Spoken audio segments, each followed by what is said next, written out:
can't tell if I'm back up or not. Supposedly my internet's up, supposedly.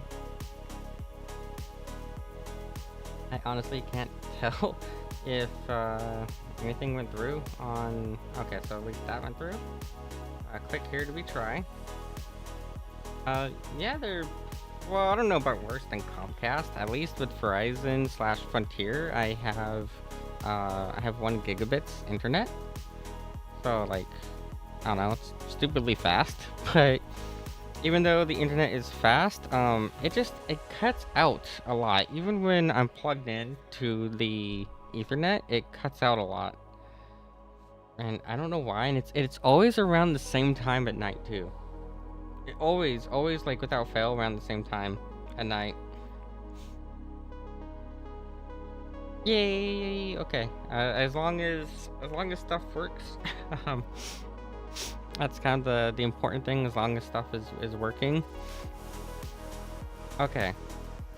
So, like I was trying to say though, we are going to be. Wait, wrong kind of plug. Not that kind of plug. You know better. You should know better at least. You know, not that kind of plug. Yeah. Okay. Anyways, I'm gonna open up Blender here real quick, and we'll get to work with some stuff. So, first things first. It is spoopy season, right? It's spoopy season. It is what's it called? Almost Halloween time. So you can see here we got a cute little dress going on, but I want to add more to this outfit, so we're gonna add some more to the outfit.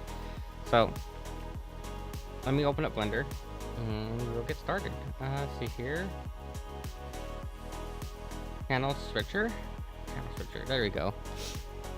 Yeah, second week of October. Yeah, already. It's already the second week of October. So like soon already. Okay, I'm gonna do 2 minus 2 and then 2. That's usually what I like to do for bite marks. Actually, we probably could add bite marks to the model. That wouldn't be that hard to do. Bite marks are pretty easy. Basically the same thing as doing like a bruise for a bite mark.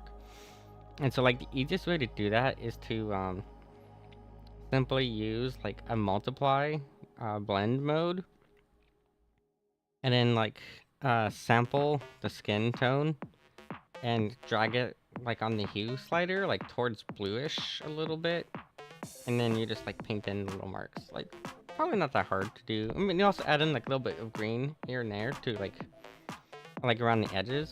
Yeah. I wasn't planning on adding bite marks though, so I'll have to think about that. Okay, but I need to first do is I need to come over here and find my October thing and extract our model and import it into Blender here.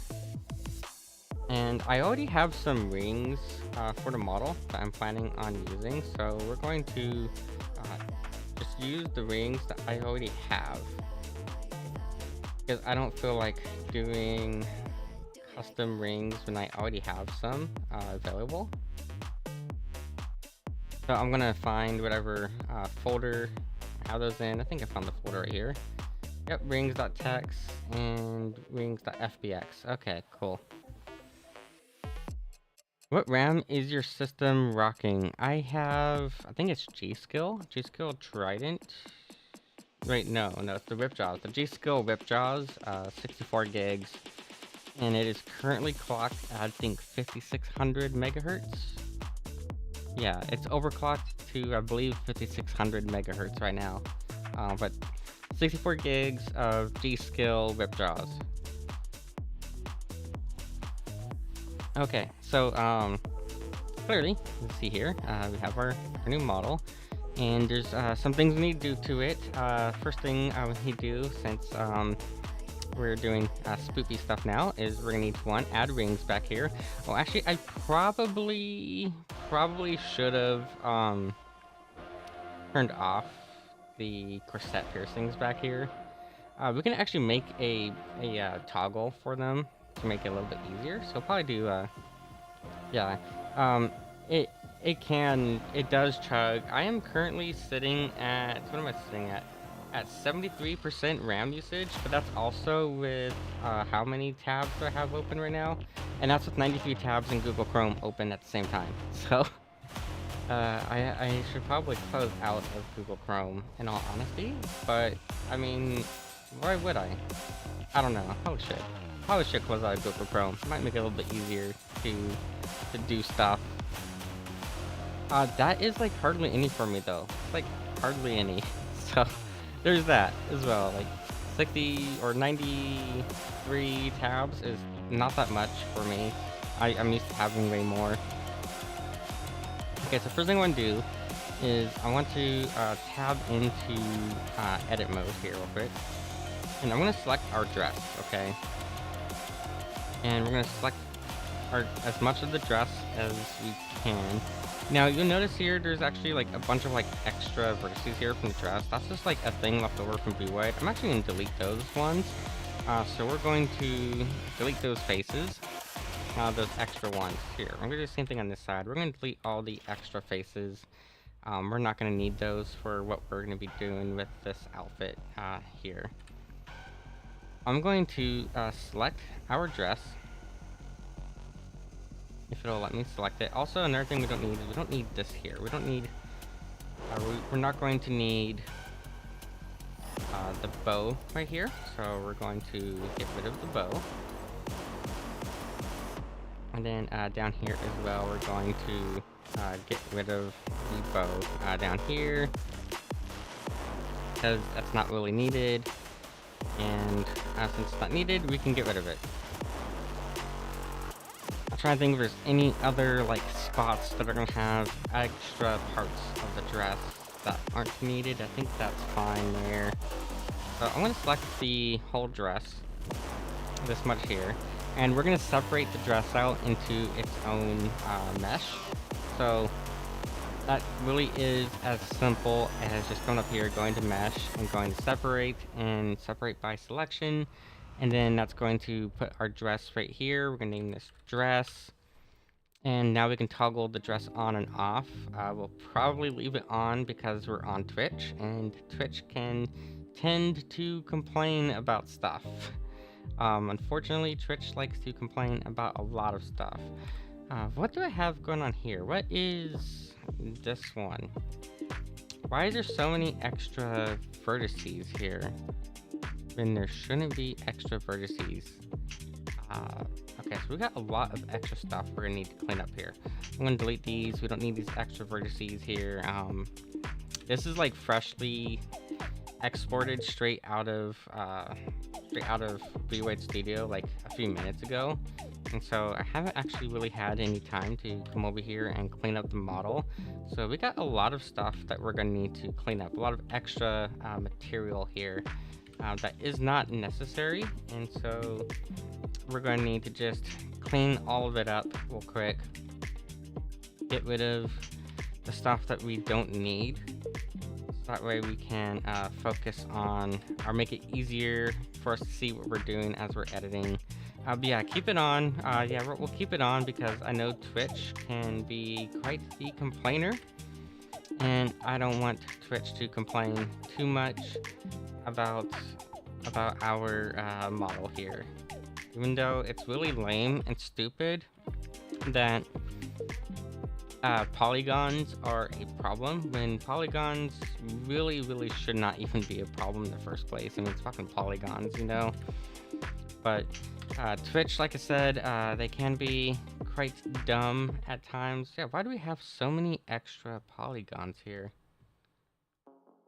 Maybe I should load this back up into V-Wide and see if there's like an extra mesh somewhere. That's probably what is going on, actually, to be honest.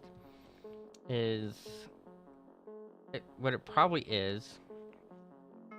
Why is that one missing?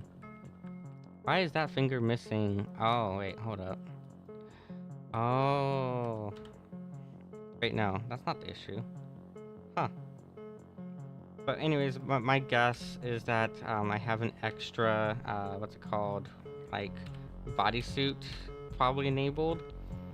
and that extra bodysuit is what is causing what is causing the thing, the extra meshes here, and I don't know why there'd be an extra bodysuit causing that. So I might actually just load this back up into Void real quick and just double check all of my meshes to make sure we don't have anything extra going on.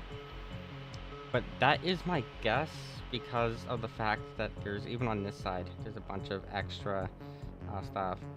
Hey Can, you were there when the hashtag free moments happen? Yeah, like, Twitch is just lame at times when it comes to stuff like that. But yeah, real quick, how about do this? We'll open up Void Studio, and we're just gonna double check, see what meshes are enabled. I'm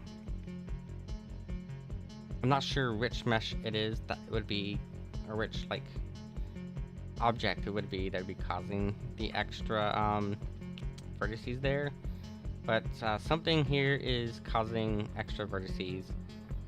Love them ears. Which ears? Because like a bunch of the Voids that I've worked on had ears. Bottom right. I have to go back in a moment and look and see. Okay, but there shouldn't be any extra bodysuits to my knowledge. So we're gonna find out here real quick. Inner top. Edit texture. And let's see here. There is actually an extra. Oh wait, hold up. What is this? What is this one? Wait, what is this one here? I don't know what this one is, so let's delete this one. Don't need that one. This one is for the piercings on the back. So this is one bodysuit texture. This one is the piercings on the back. So that could be it, because these are not merged into one single unit. They actually are two separate things. So that might be the cause of all those extra polygons. Is that there was a blank, there was like a blank thing there. So I think what I'm going to do then is I'm going to re-export this from Void without that extra blank mesh. And I'm also going to tell it to delete vertices that are transparent and see if that helps. Before we can delete all the transparent vertices though, I do need to come here and double check the skin mask and make sure that our skin mask is not zeroed out in any way. So I'm just going to come here, set our brush height to maximum, and just make sure that nothing is causing any sort of masking, and then just overwrite that. And you'll see here, there is like a little bit of clipping of the skin now. That's not a huge problem. We're gonna fix that anyways when we bring this into Blender. But the easiest fix for that is simply to just add a little bit of meat to our waist height here. So I'm just gonna do a value of 10. 10 should honestly be more than enough. And yeah, that should be it. Okay, so let's try this again. We're gonna export this.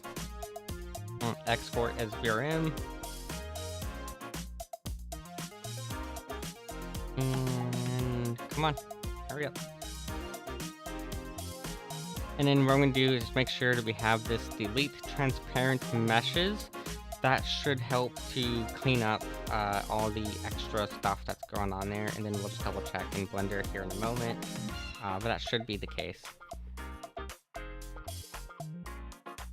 The reason why I usually don't do that is because usually there's extra stuff I want to work on with my model, and if you do end up telling it to delete the transparent meshes, and you have any sort of skin masking going on, because there's a skin mask, it'll completely like delete sections of your body, and you don't want to have sections of your body deleted when you are trying to make toggles that affect certain parts of the body. So that's why we are, why I usually don't use that option there.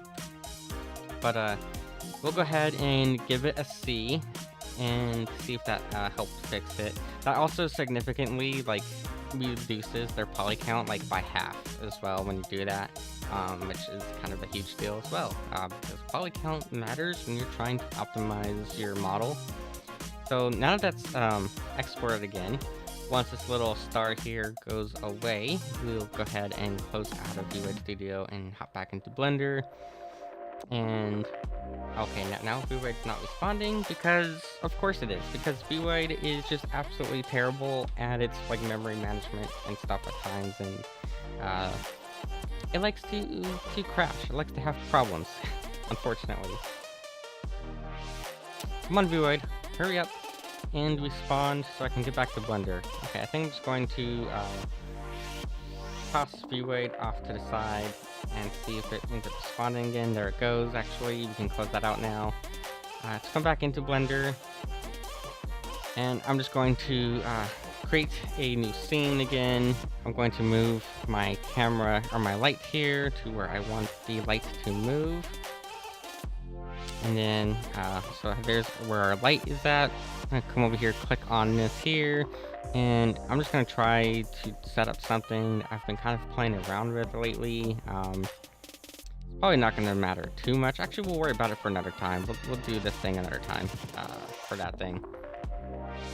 Okay, let's see if that fixes the problem that we were having just now. So I'm gonna pull up the Spook Beaver. I'm going to delete this folder here. We can just delete it and then tell us to extract our textures. And the reason why we want to select that text box to extract those textures, so that way we can directly work with the textures on the disk rather than having to unpack everything, because normally everything will be packed and we want it to be unpacked. Okay, so yeah, now as you can see here, we don't have as much to clean up. But we do have some stuff we're going to need to, or want to, take care of here. So first things first, we're going to highlight our dress, and we're going to separate our dress out into its own mesh. So our dress is now going to come over here. It's going to be under here. It's going to be this one here. It's going to be label this to dress.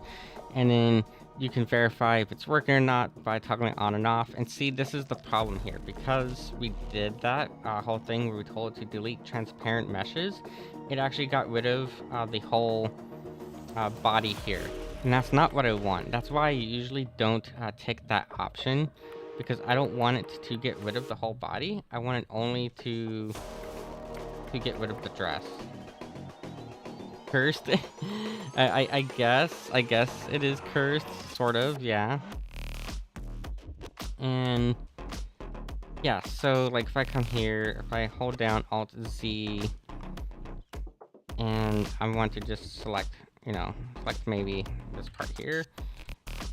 Now, maybe that was actually part of the problem, because there is actually our whole body there. So I probably actually had selected too much when I separated that out. So before we separate it out, let's make sure we are selecting only what we want to be selected. Look down and it's just a Blender void. it can be like that, yeah. Okay, so yeah, I want only the dress to be separated out, and it was for that set way later on we can make a toggle and have like a toggle for the dress. So just double check, that looks good to me. Okay, so it's gonna be labeled dress. Now I want to do the same thing back here because we have these little ribbons back here. So I want to make a toggle later on for the ribbons alone. So just gonna be very careful with my selection. Make sure we are selecting only our ribbons here. And that should be the ribbons there. We can verify that by hitting H. And if we hit H, we'll see here that our corset piercings have vanished. I'm gonna do the same thing. I'm gonna separate those out to their own mesh. And we're gonna label this piercings back here. And we can toggle that on and off now through this little button over here in the corner. So that'll toggle on the piercings that we have back here.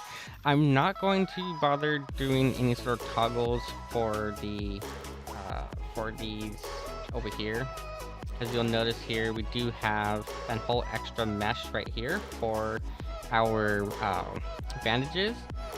And if I select like a bandage here and then I hit H, you'll see that it does hide the bandages. Actually, I guess we can make a toggle for them. We can make a toggle for the bandages.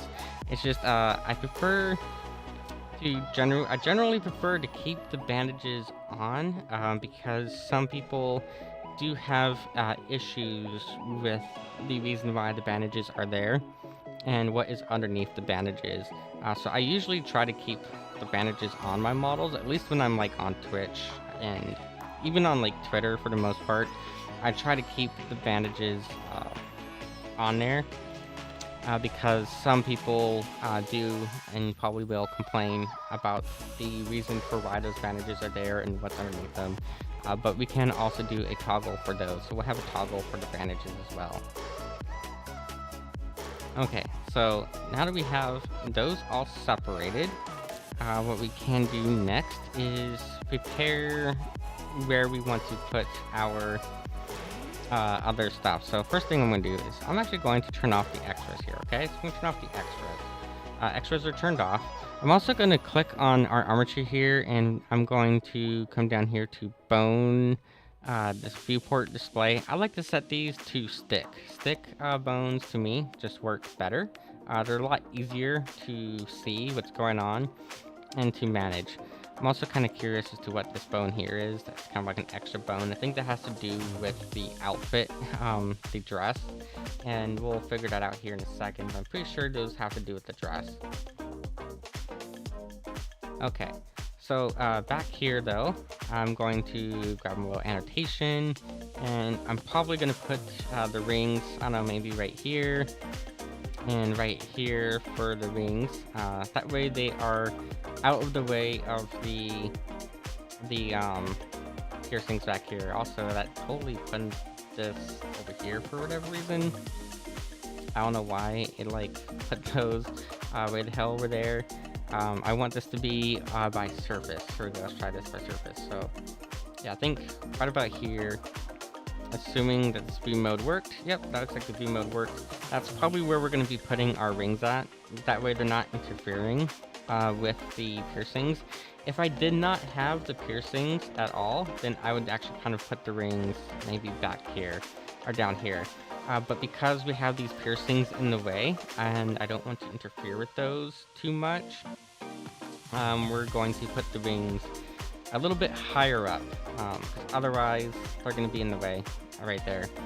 Granted, that is why we have the toggle. We're going to have the toggle here, so we can toggle this off and then put the rings there.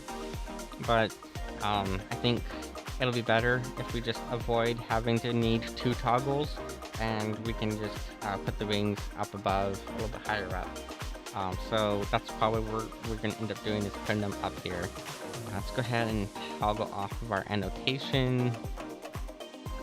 I don't think there's anything else that we need to like annotate up here. We may or may not do some stuff here with the hair.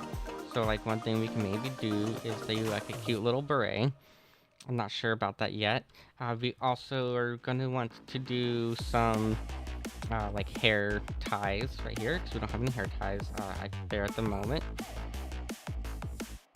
So we have hair ties idea, but definitely want to put those rings back there. So first off, let's go ahead and we're going to save this file. Make sure we're saving often. And I'm just going to label this spoopyverd.sfw, because this is going to be a safe for work model. We're not doing anything unfriendly for Twitch tonight. Today, it's daytime because it's 4 in the morning. So yeah, we're not going to do anything unsavory. What we are going to do though is we are actually going to add some boob physics here. Because right now the model is missing boob physics. We don't have any boob physics. There is some very limited boob physics, but they're not the boob physics I want.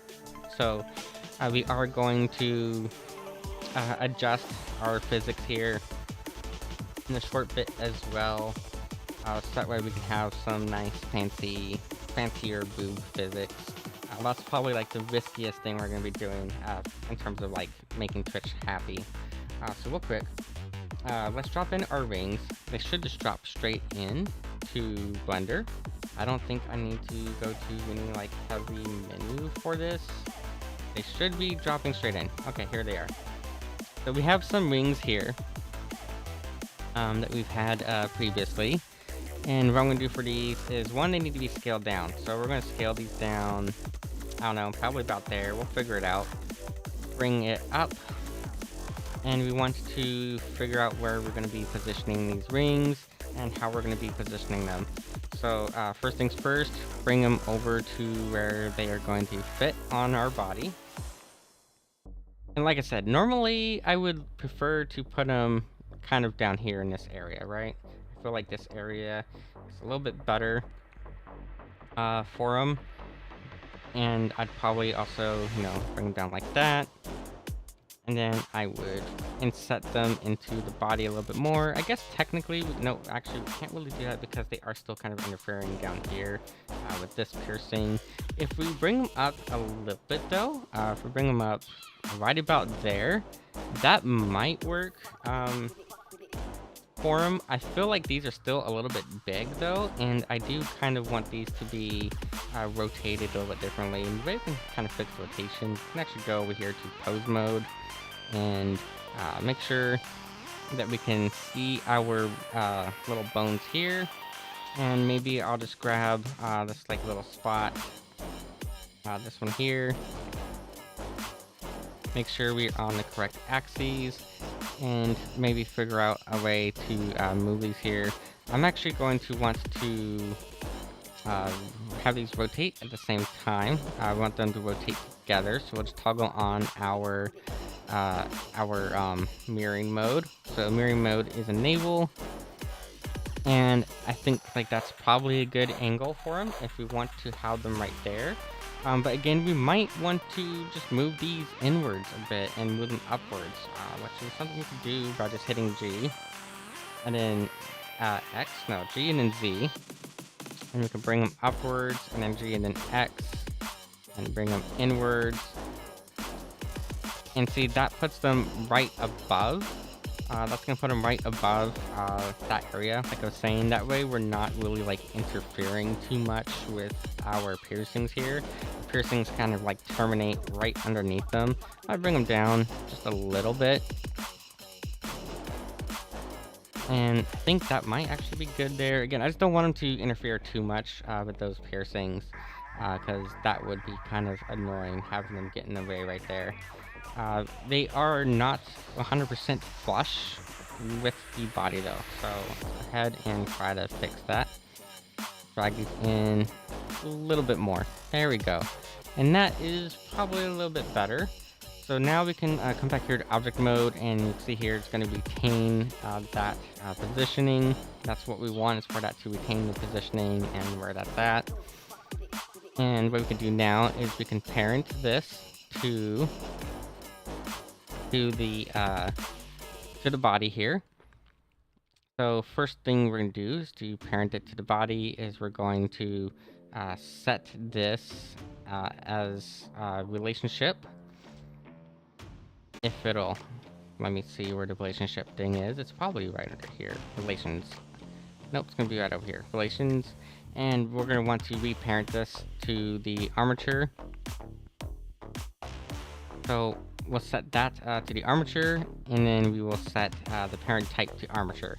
That way we have only one single armature rather than having two armatures. I'm then also going to grab our rings, and then control and click on our body. Actually, it's going to be shift and click on the body, and then control J. That kind of screwed that up. So give me 1 second just to fix that. And what we should do actually is we need to, before we parent this to the armature. Okay, so we have here rings, parent, rings, and this should, I believe, be set to armature. Nope, that is not gonna work either. I'm trying to remember like the best way to like what's it called? Oh, here it is. We want to apply. There we go.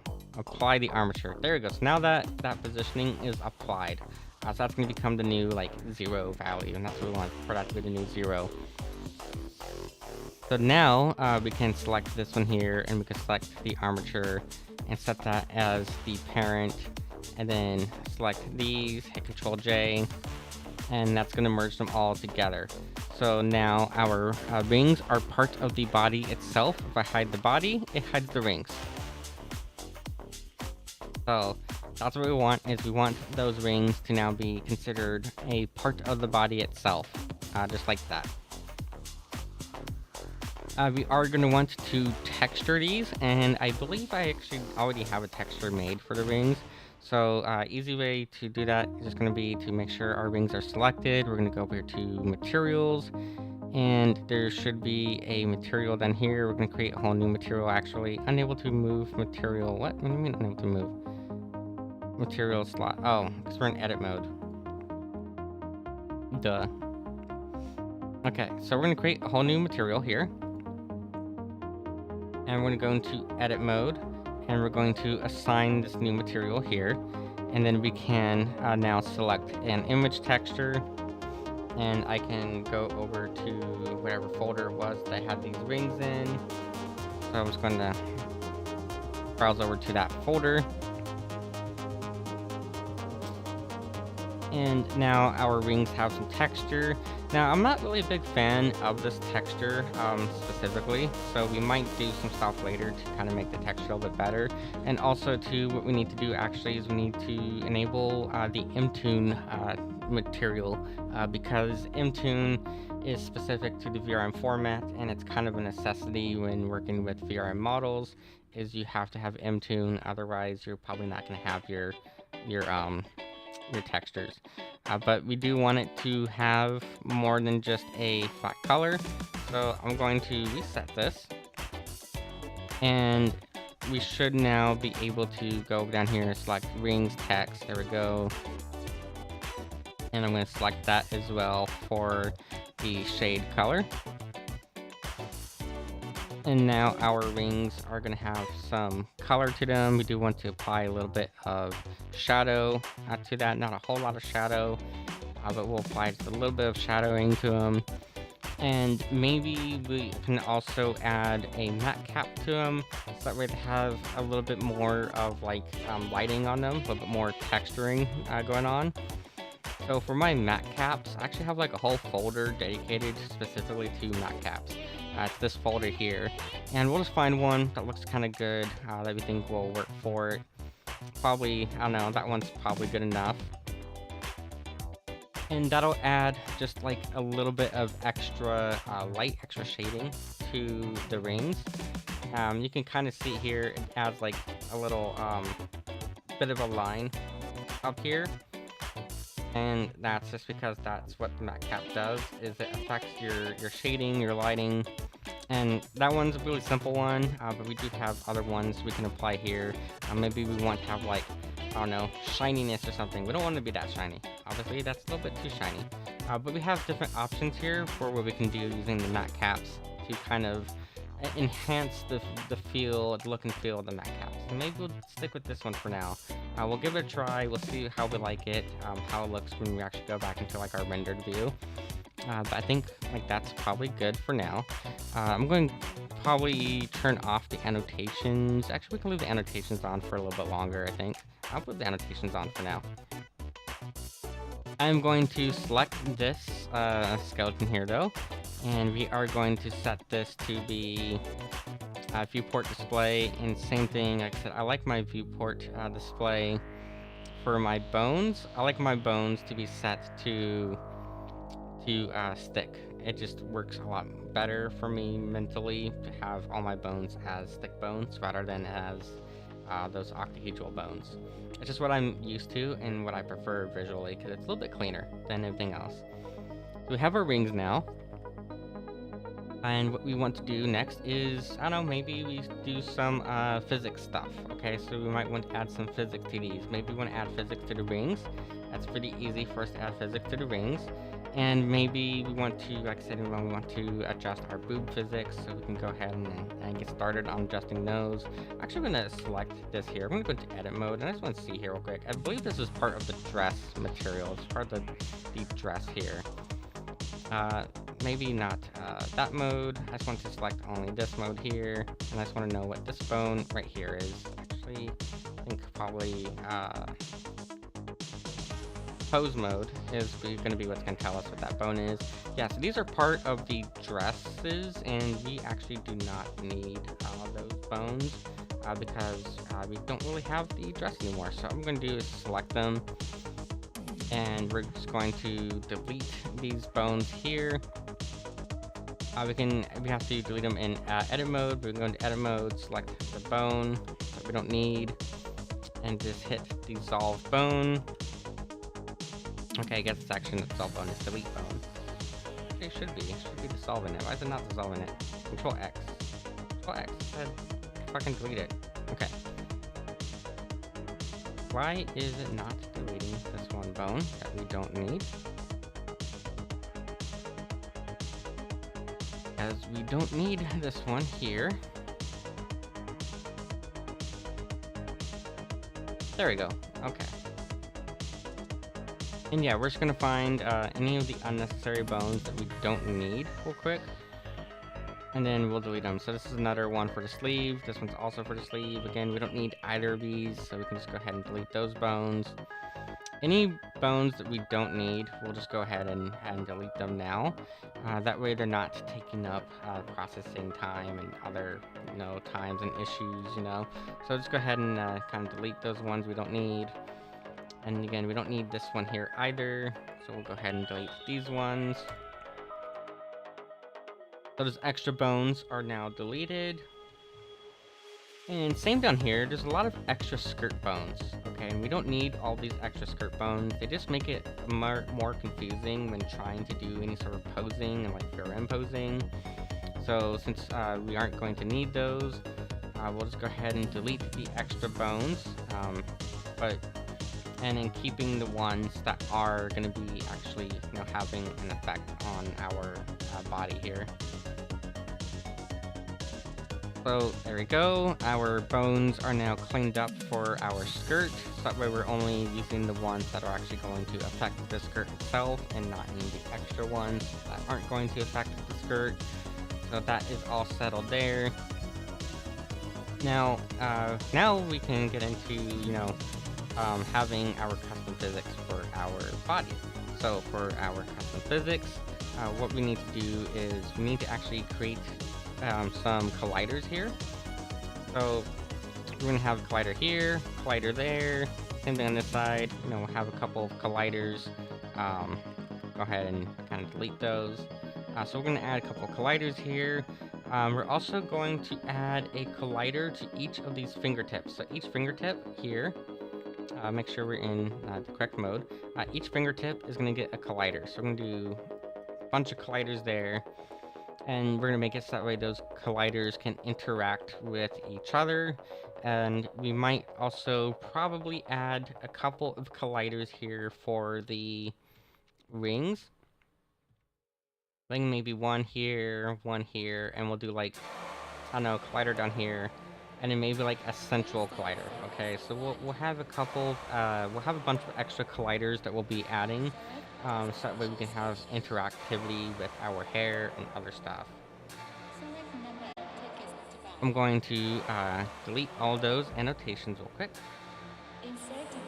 Those are all deleted.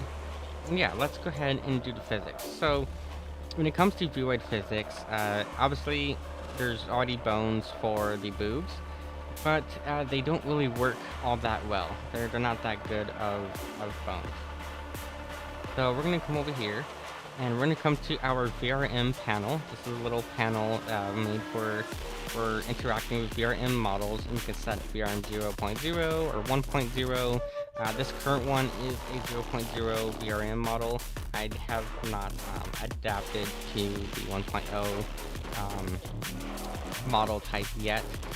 I need to brush up on what is different between the two model types. That way I can update stuff to 1.0, but for purposes of today, making ourselves a little bit spookier, we're going to just keep to the 0.0 format.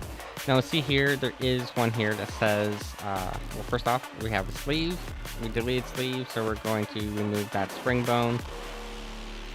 We have one here that is bust. Now the problem with Void's physics is, by default, Void counts both of the boobs as a single unit, as one single bone. So we're going to get rid of that. We're going to completely delete that altogether. And what I like to do with it is I like to have 4 bones total versus one single bone. So I'm going to copy this hit radius. We're going to make sure we have a copy of that hit radius. I'm just going to put it off to the side somewhere. But we're going to delete this bone altogether and turn it into 4 separate bones, and each is going to have a collider. So we're going to hit remove spring bone, and then down here we're going to add 4 spring bones. So we have 4 that we're adding. Then what we're going to do is we're going to add a bone to our first one. And if you just type in bust, you'll come here and you'll see it says JSEC bust 1. That's going to be the left boob. So we're going to copy that, and I'm just going to put that as the name up here. And then for this next one, we're going to label that bust 2. And you can just find that down here and just make sure you're selecting bust 2. Now for the next one, make sure that you are specifying that it is the opposite side, that's the right side. So just make sure you change that L to an R. And then same thing, just add it down here as a bone and change the L to an R, and you'll be good there. We are going to need to configure all of these settings here, but I find it easier just to add all the bones in one go versus trying to, add a bone, adjust the settings, add a bone, adjust the settings, and so forth. A little bit quicker this way. The same thing here, just make sure we are naming this appropriately. This is the right hand side, so just make sure you're grabbing it as the correct side and that it is the correct spot. Okay, so those are all added now. Now, what I like to do, because we're going to be adding colliders to these, which is why we haven't done this 4 separate bones, is, well, one, the purpose of splitting it up into 4 bones is that you have better physics interaction, and you're gonna have independent physics interaction. So with the default setting, they count as one single bone, like I was saying, one single spring, essentially, which isn't very realistic. You don't have our boobs IRL. They don't move as a single pack. They move independently, and so that's one benefit of doing it. But the second benefit is that because we're going to add colliders, we won't be influencing the other one when the colliders are activated. So when I have this, we can start setting our settings. Now I personally like to set this to 0.5, but for sake of you guys, I tend to set it to 0.2 for our stiffness. And then for drag force, I do 0.05. And then I like to do -1 for here. Technically no gravity power being applied right now. I actually kind of leave the gravity power alone. Even though there technically should be some gravity power, I do tend to leave it alone. And then down here we said it was what? It was 0.22, right? So I'm going to just copy and paste that number into there for our hit radius. And we're going to do a completely different hit radius when it comes to the second bone here. So the second one is this first one here. Now the first one here, this one I do 0.5 for the stiffness. Again, we're going to do 0.05 for the drag force. -1 on the gravity for Z direction. And then I like to do 0.01 for the hit radius because we're gonna have a smaller collider on that one. I'm not gonna have the same size of collider as the first one. And basically just do the same settings for all of these. So 0.2, 0.05. It might actually be a little bit better like 0.25, but we'll figure it out. We'll see how it looks to our liking as we go along. And then for this last one, actually, did I skip the last one? I skipped one. I did skip one. Yes, I did. Okay, 0.5 for this one, actually. And then this one's going to be 0.01. And then the one that we skipped is the one that we're going to be doing 0.24 and then 0.05, -1, and then pasting in that 0.22 number there.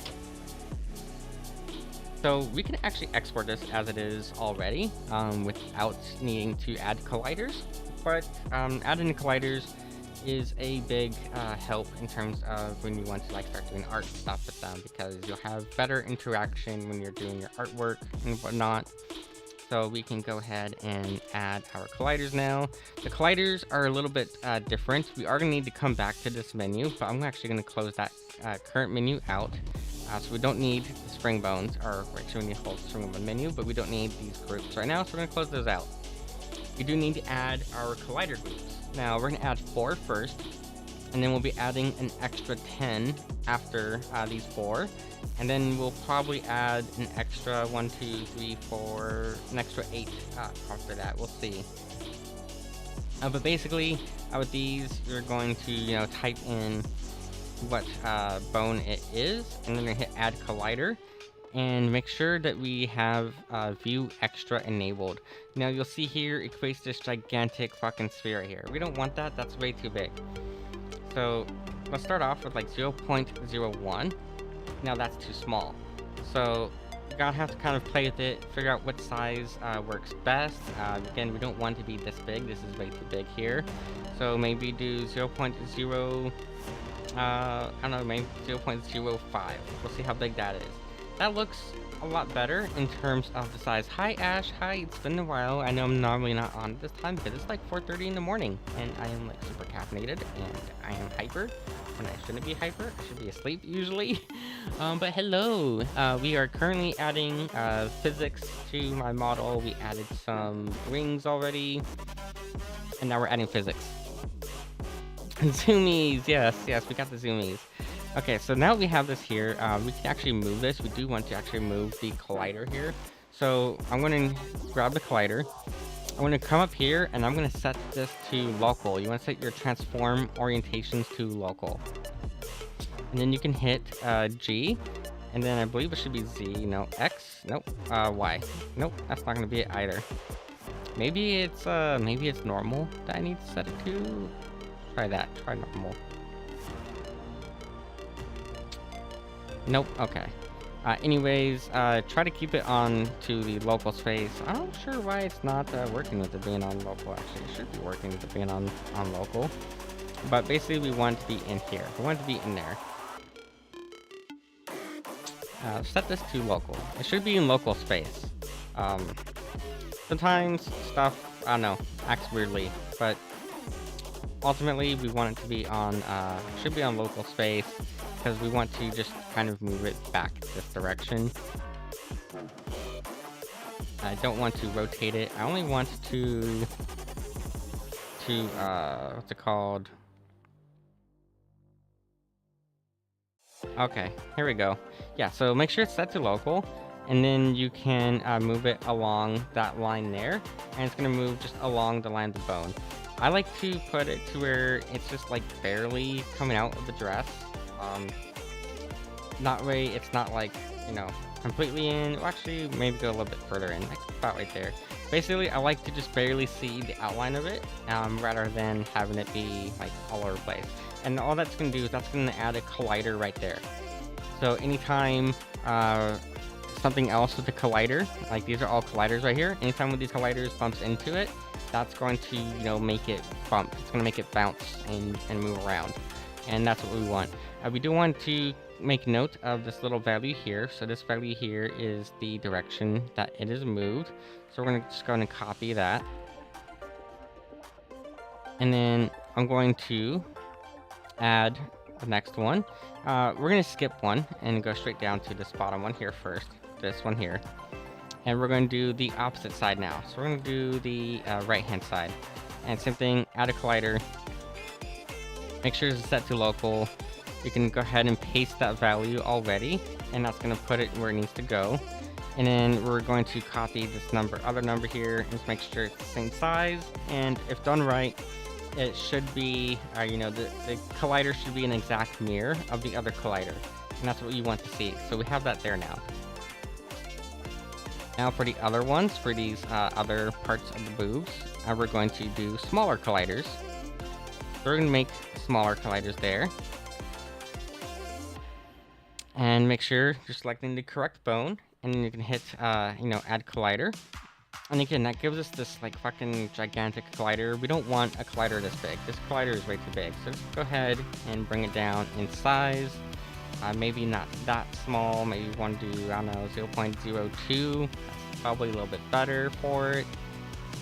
Hit G and then Y. Make sure it is properly set to local space and that you have it properly selected. And then just bring it down. I like to make sure I can still see the full ring around it for this one.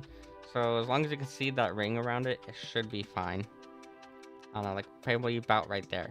So again, it's a much smaller collider, but that's going to help a lot when you're doing like posing and VRM posing or any other like posing tool that you might be using. Go ahead and, take note of that value again. And then we're going to add our last collider here for the boobs. So same thing, just make sure you select the correct one. And that way you get it right over here. And you want to, use the same values here. So it's going to be 0.02 for size. And just make sure you have it selected and just paste that same number. And there we go. So our colliders there are done. We now have our colliders there. We are going to need to add these colliders over here to our boobs. So now we have those, we can add those colliders. But I tend to kind of wait on adding the colliders to the spring bones until we've actually added all the colliders. And like I said, we need 10 more colliders. So we need one for each finger here. And another set for each finger on this side. So we're going to need 10 colliders total just for the fingers.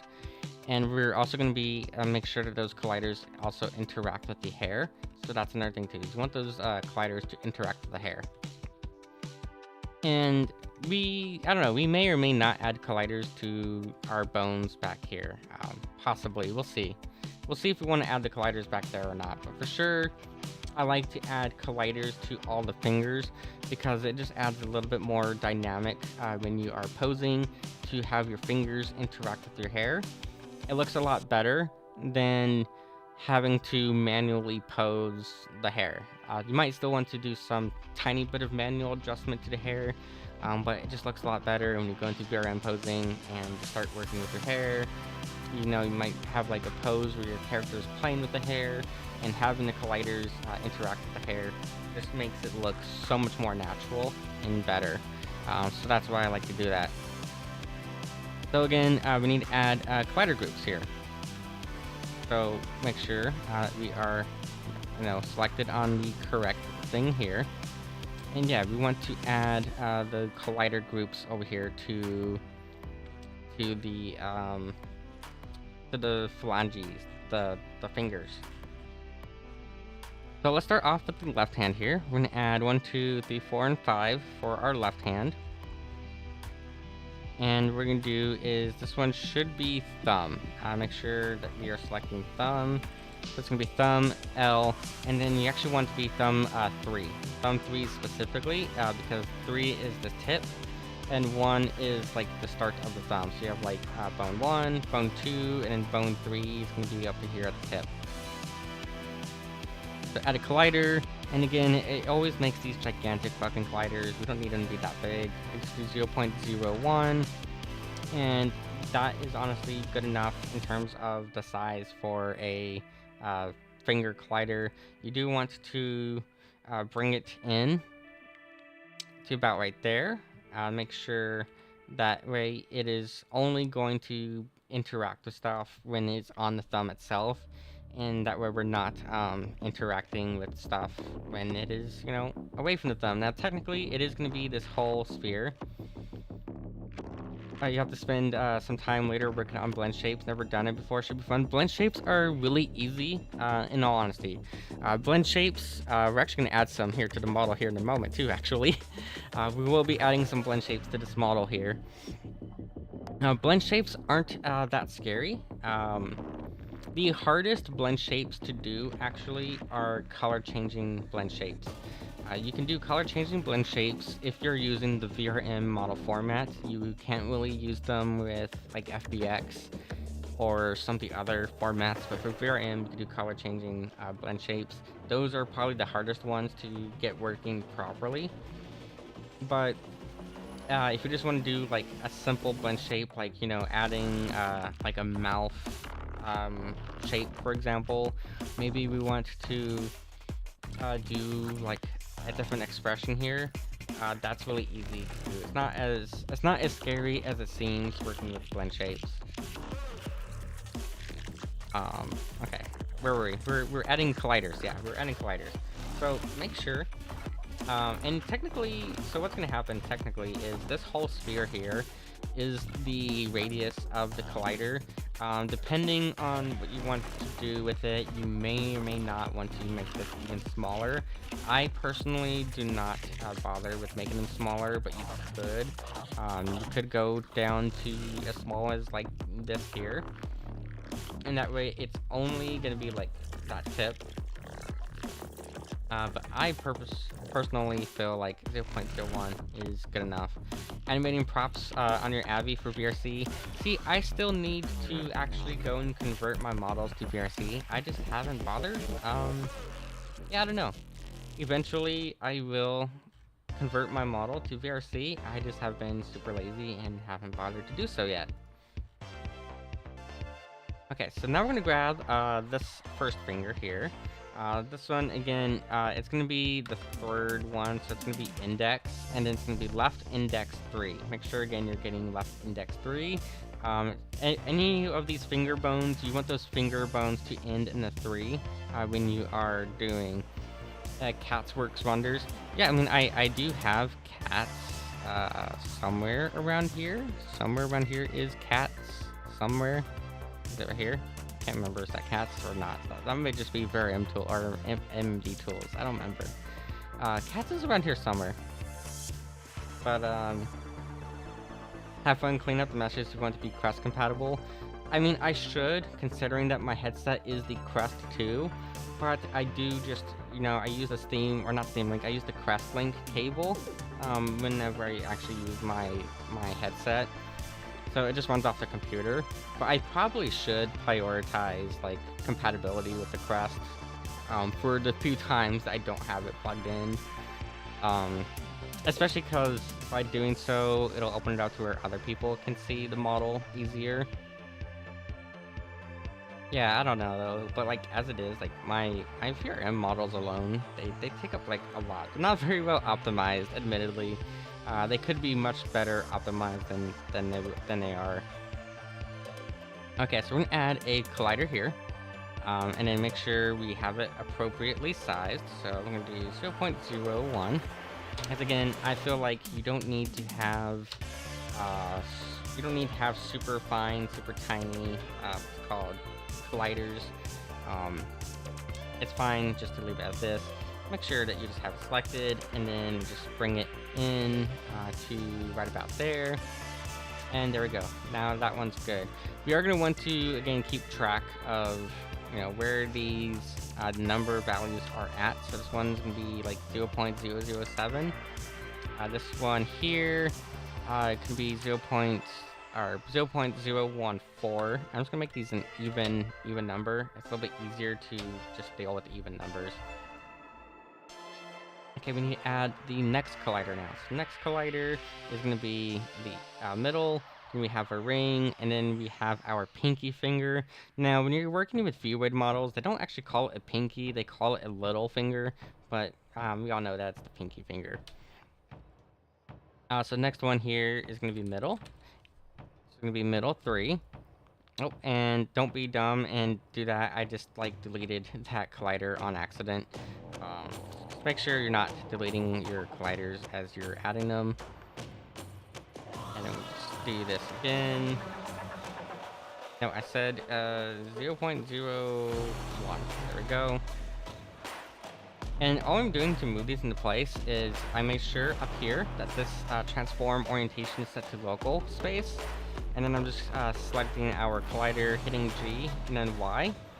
to lock it onto the one axis, so it won't move on any other axis no matter how much I move my cursor around.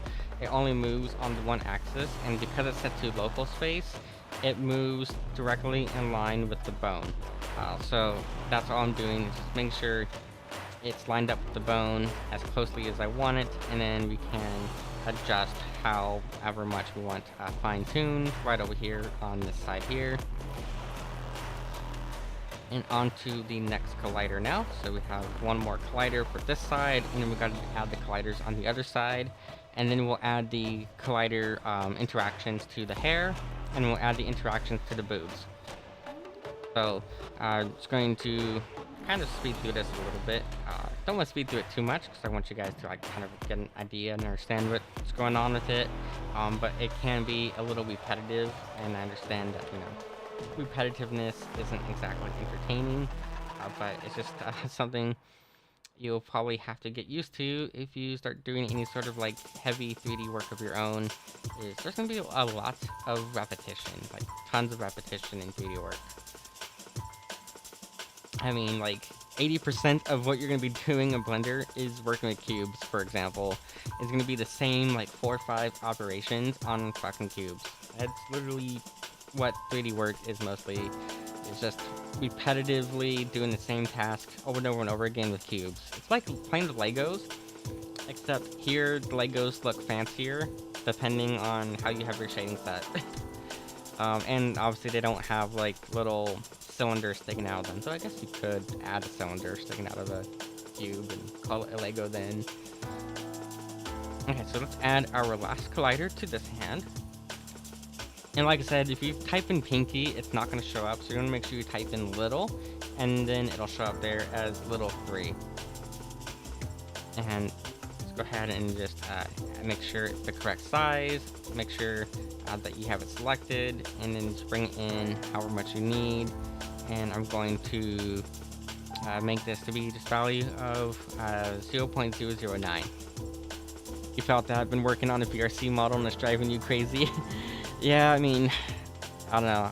I am in Blender every single day. There's not a day that I'm not in Blender usually, and it gets super repetitive at times, especially when you are working on doing things like rigging and physics and stuff. It ends up being extremely repetitive, doing the same few things over and over and over again to add your physics and stuff to it.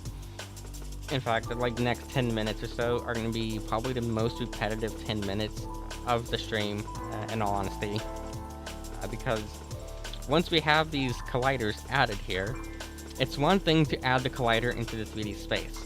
But once you have it in the 3D space, it doesn't actually interact with anything yet. You then have to go to like each individual bone and add the collision to the bones. You have to tell it, okay, you are X bone, you interact with Y bone. And if you don't tell it that it interacts with Y bone or Y collider, then there's not going to be any interaction at all. It's super annoying and repetitive. It would be nice if the format was like smart enough to be like, oh, colliders do collision things. That would be nice, but unfortunately, they aren't that smart of a format. So it ends up getting a little repetitive having to add in the actual interaction after adding the colliders. But it's just something you gotta work with and deal with. Okay, so left hand is all done. So we have our left hand done. And we are going to end up probably coming back to those fingers in a short bit. But first, let's go ahead and we're going to add our 5 colliders here. And what we'll do, for sake of time and also for sake of not boring you all too much by having all the repetitiveness with the colliders, is we'll skip adding the colliders to the rings back here. We'll just skip those in the meantime. And I'll probably just come back and do them later. Okay, so same thing here. Just make sure you have all of the correct bones selected. Make sure that you alternate to the correct side. You know, because it says here J, BIP, L. And if you're doing it really quickly, you might click on J, BIP, L again, when what you really need now is J, BIP, R. So just make sure that you slow yourself down instead of trying to rush through it. Slow yourself down a little bit, just that you can read and make sure that you are on the correct side of the body. And I'm going to just simply add all of these here real quick. So I'm going to do index. I'm going to just, add which bones are here first. And then we'll add all the individual colliders to each of them. So again, I'm just trying to save a little bit of time for you guys, because I don't want to bore you all too much by having such a huge repetitive task going on. Okay, so now we can do, what's it, little? So it's little 3. Okay, and we're add colliders to all of these. And again, when you first add the colliders, it gives you these big, gigantic colliders. We don't want these big, gigantic colliders because they're for fingers, not for like balloons. So just make sure that you are setting them to the correct size. And you can just copy and paste the size value to each of these to make it a little bit quicker. So you just do 0.01 once, and then you can just copy and paste that to all of them. So that way they're all at the correct size. And then it's just a matter of adjusting the value of them on the y-axis. Now remember what we did over here. I'm just going to click on this bone here. I'm going to copy that value. Click on this one and then just paste the value, and it's going to be an exact mirror and that's another reason too why we're using local space for it instead of global space, because when using local space, it makes it so that way they're all going to be exactly the same, because it's based on the direction of the object rather than the direction of the world. So local space can be quite helpful to alternate back and forth between local and world space. So there we go. As you can see there, that was rather quick now to add that one, because we just basically mirrored our settings from the other hand. So our colliders are now set. And last we need to do now with the colliders, we just need to add the actual interaction with them. So we're gonna have to come back up here to your spring bones now. Get to have fun with all the different spring bones. The hair we're gonna do last, because the hair is honestly what takes the most time to add your collisions to. So the hair we probably will get to last, because we don't want to spend as you can see here, there's like 17 different groups of hair that have collision, and so you have to add all of your bones to all 17 groups or hair or collidable groups of hair individually. It's really dumb that it's that way. Again, I kind of wish the format was smart enough to be like, hey, there's a collider in the world now, or collider on the model, just automatically have collision. But unfortunately, it's not that smart, and the hair is going to take the longest, most repetitive part of it. So we're going to come down here now. We have these collider groups. Now, what I always do is, the first thing I do for the collider group is I add the bone that matches the collider. You always want to have the bone that matches the collider, so that way, the bone knows, hey, I have a collider, and any interaction with this collider is going to move me. So always make sure that you select your the bone that matches the collider first for the first collider group, and then you can add all the other ones. So we'll add the first 5 and scroll down. And for the boobs, it's rather simple, rather easy to do. You just got to start with the hand and go, okay, this is going to interact with like my fingers. Oh, also we need to add the upper arm, lower arm, and hand, because you want it to interact with all of these. So you have like 1, 2, you have a bunch of these little colliders here. You don't need to necessarily have all of those be in collision, but you do want at least the hand, you want the palm of the hand to collide, and you will probably want, the middle of the lower arm and the middle of the upper arm, or maybe the lower part of the upper arm. to collide. That way, you know, if you bring like your arms underneath your chest, that way they lift up the chest automatically. At least you could just go and like keyframe it or do it by hand. But if you don't want to take all the time to do it all out by hand, having the colliders with all that helps a lot. So first things first, I'm going to do upper arm, and then lower arm, and then hand. So this is going to be for the left arm here. Now we're going to do the same thing with the right hand. So it'll be right arm, right lower arm, right hand. Okay, so that's the first set of collision interaction, and that's only for this first collider here. We haven't even added this next collider here. It's only for this first one right here in the middle. So like I said, this part gets extremely repetitive. We might even skip the hair, just that way we're saving some time for you guys, because there's a bunch of other stuff I want to work on today. So we'll go ahead and start adding our fingers. Now I could add like all like 10 glider groups all at once, but I find it easier if you just take your time with it and just go one at a time. Left hand and then right hand, rather than like jumping straight into it and doing all of them all at once. It's just a little bit easier to not confuse yourself as to where you're at. So also too, I'm gonna come over here and there should be, oh man, it's not over there, it's not on that side. Yeah, so just make sure that you are, you know, getting it correctly, and you can type in here. If you type in here, it's a little bit easier too, because you can type in which finger it is that you want, and that way it's much easier to ensure that you are not misclicking and picking the wrong finger. So now we have our left hand, we can go ahead and add our right hand, and just type in thumb, then index. Make sure we're selecting the correct index. Same thing for the middle. Make sure you're selecting the correct one. And lastly down here, our ring finger, and then our little finger, as they call it. So that boob now has physics collision for the bulk of the boob. I do like to do collisions also for the nipples, but you don't have to.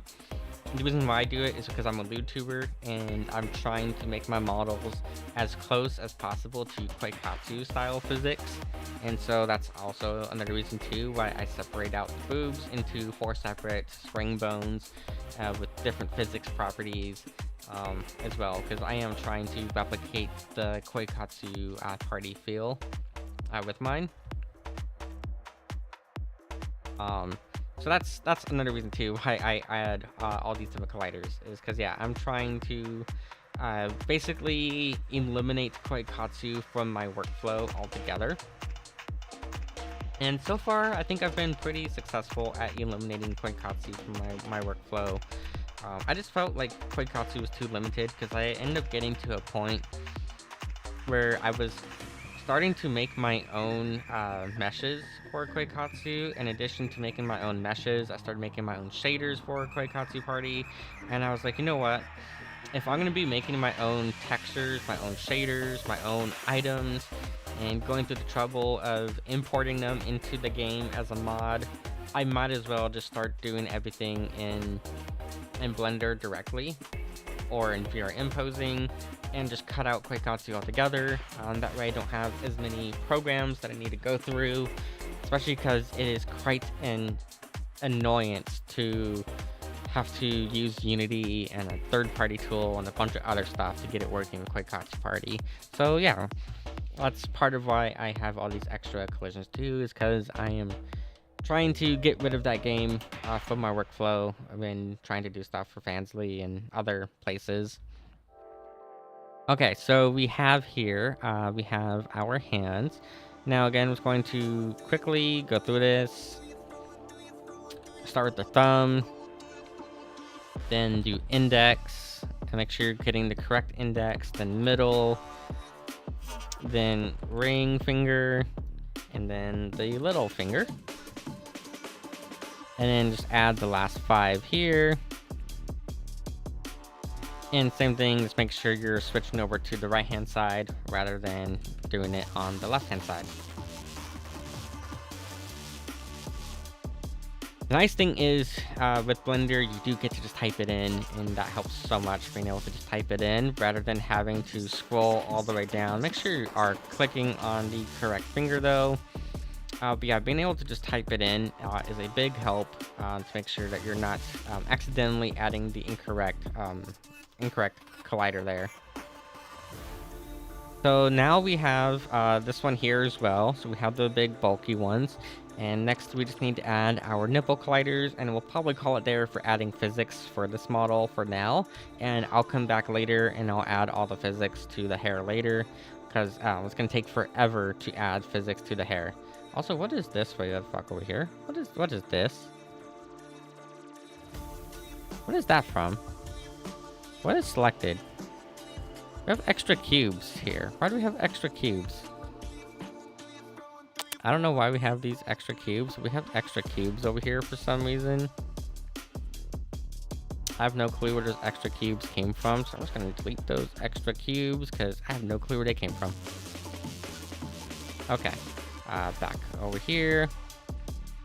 Illuminati block. Yeah, basically, I have no clue where those cubes came from, where they spawned in from, or why they spawned in. They were just there. So, not sure what the deal is with those cubes, but they're gone now, and that's what matters. Okay, so let's go ahead and add our collisions to our nipples now. It's your inner demons. Oh no. My inner demons would not like me, to be honest. They probably wouldn't. Or maybe they would. Who knows? Who knows? Maybe they would.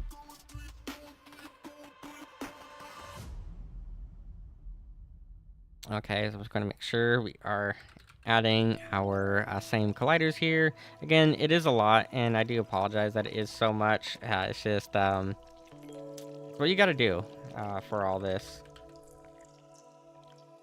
It is worth it though in the end. Yeah, it's quite worth it to have all these colliders here. In my opinion, at least, it's quite worth it. So I'm going to try to be as quickly as I can with adding these. That way we're not spending too much time on it. Alright, hold on. Thumb. Make sure we do thumb first. Yeah, make sure we do thumb. That we're just keeping it nice and even amongst it all. And then this one here is going to be ring finger.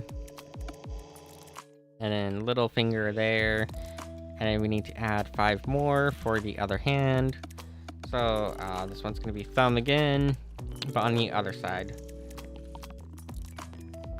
Now, you might notice that sometimes it does end up with an extra like option there. And I actually don't really know what causes this one here, the index one, to show up right here. It just does. Just make sure that you're not clicking on index 3, that you're clicking on the correct finger there. Okay, so that's this one now, and now we just need to add it to this one right here now. So that last one is right down here. And did we already add? No, here it is. Okay, there we go. 3, 4, 5, and 6. I can count. I think I know how to count at least. Hopefully, I know how to count. I'm really bad at math though, so don't count on that too much. I am terrible at math. I don't know how I used to actually like do math-based stuff heavily. I don't know, when I was younger, math was cool. And then as I got older, math sucked.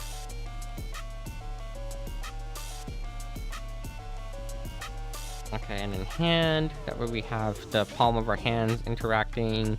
And then we'll go ahead and add these here. And I like to start off with the thumb. Just easiest that way. If you start off with the thumb, keeps it consistent.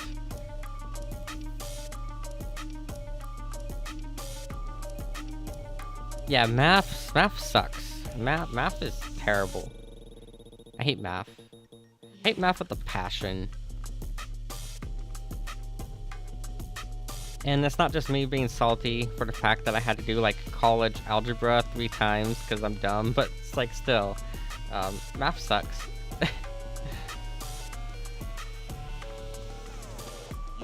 And for the record, it is perfectly fine to need to do college algebra multiple times. Okay, um, if you if you're in college right now or you're about to be in college, don't be afraid of taking math multiple times. It sucks to do it, but it helps as well to ensure that like you know at least the basics of math and that like I don't know, like don't fret it. Okay, like nothing wrong with doing math multiple times.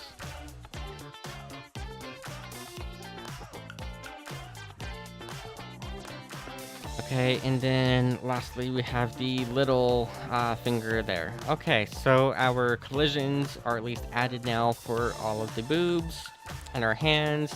Again, I'll probably add it to all the hair later because like I said, there is a total of, on this particular model, it depending on how complex your hair is when it comes to leeway models, depending on how complex your hair is, you can have like as many as like 50 collidable hair pieces. So basically every single hair piece that has a bone is collidable. It's gonna have a collision group here or a spring bone group. So the more complex your hair is, the more you're gonna have of these groups of hair that you're gonna have to add colliders to and whatnot, and it's gonna suck having to add it to all of them.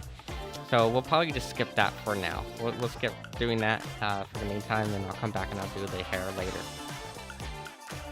Now let's get to adding some. We're gonna add some what's called blend shapes. Yes, we're gonna add some blend shapes to this now. I'm probably not going to do the boob size slider right now because it does take a little bit of extra work to do the boob size slider because we have two different meshes that we're going to have to do it to. So because we have two different meshes, we're going to have to add that slider to. I'd rather just come back later and do that on my own time because it will take a little bit of time to get it to look nice as well. Another thing is like making it look nice. So we'll add the boob size slider later at another time. But we will do we'll do a couple of blend shapes here for our hair color. We also need to fix one of our textures here. So we'll fix that texture and we'll add a eye color blend shape as well. And then what else do we need to add? We need to add here, I don't know, probably a few extra blend shapes. We'll come up with some stuff we can add to it. We are going to want toggles as well. We're going to want some toggles for, you know, like our bandages. We'll add some toggles here for our piercings. We can add a toggle for the rings.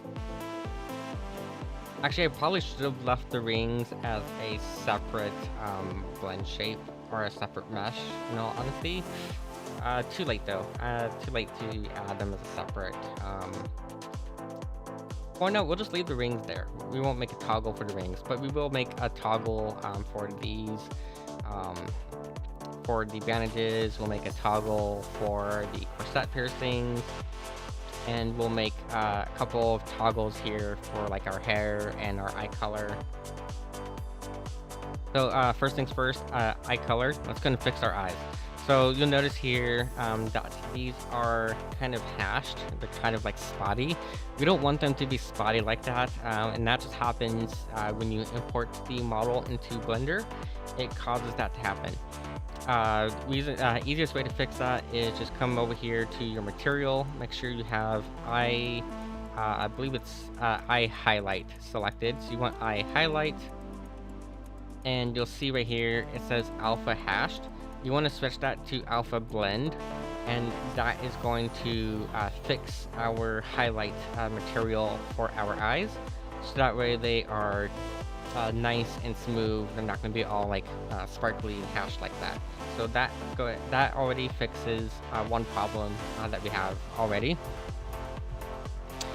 Next though, we want to add a couple blend shapes here. So we're gonna add 3 different blend shapes for the eye color, and then we'll add 3 blend shapes for our hair color. And this is like a little trick that I learned by experimenting with the format heavily. So you can actually do, contrary to popular belief, a lot of people think that you cannot do animated textures or like special shaders without using like VSF avatar format, for example. And that is actually not true. You don't need VSF avatar in order to do things like custom shaders and custom um, animated textures and stuff. So I don't know where that misinformation started spreading, other than maybe, you know, the creator of VSF, you know, they created the VSF avatar format as an extension, and I think people just kind of rolled with it and just kind of thought that maybe you need that format in order to do that stuff.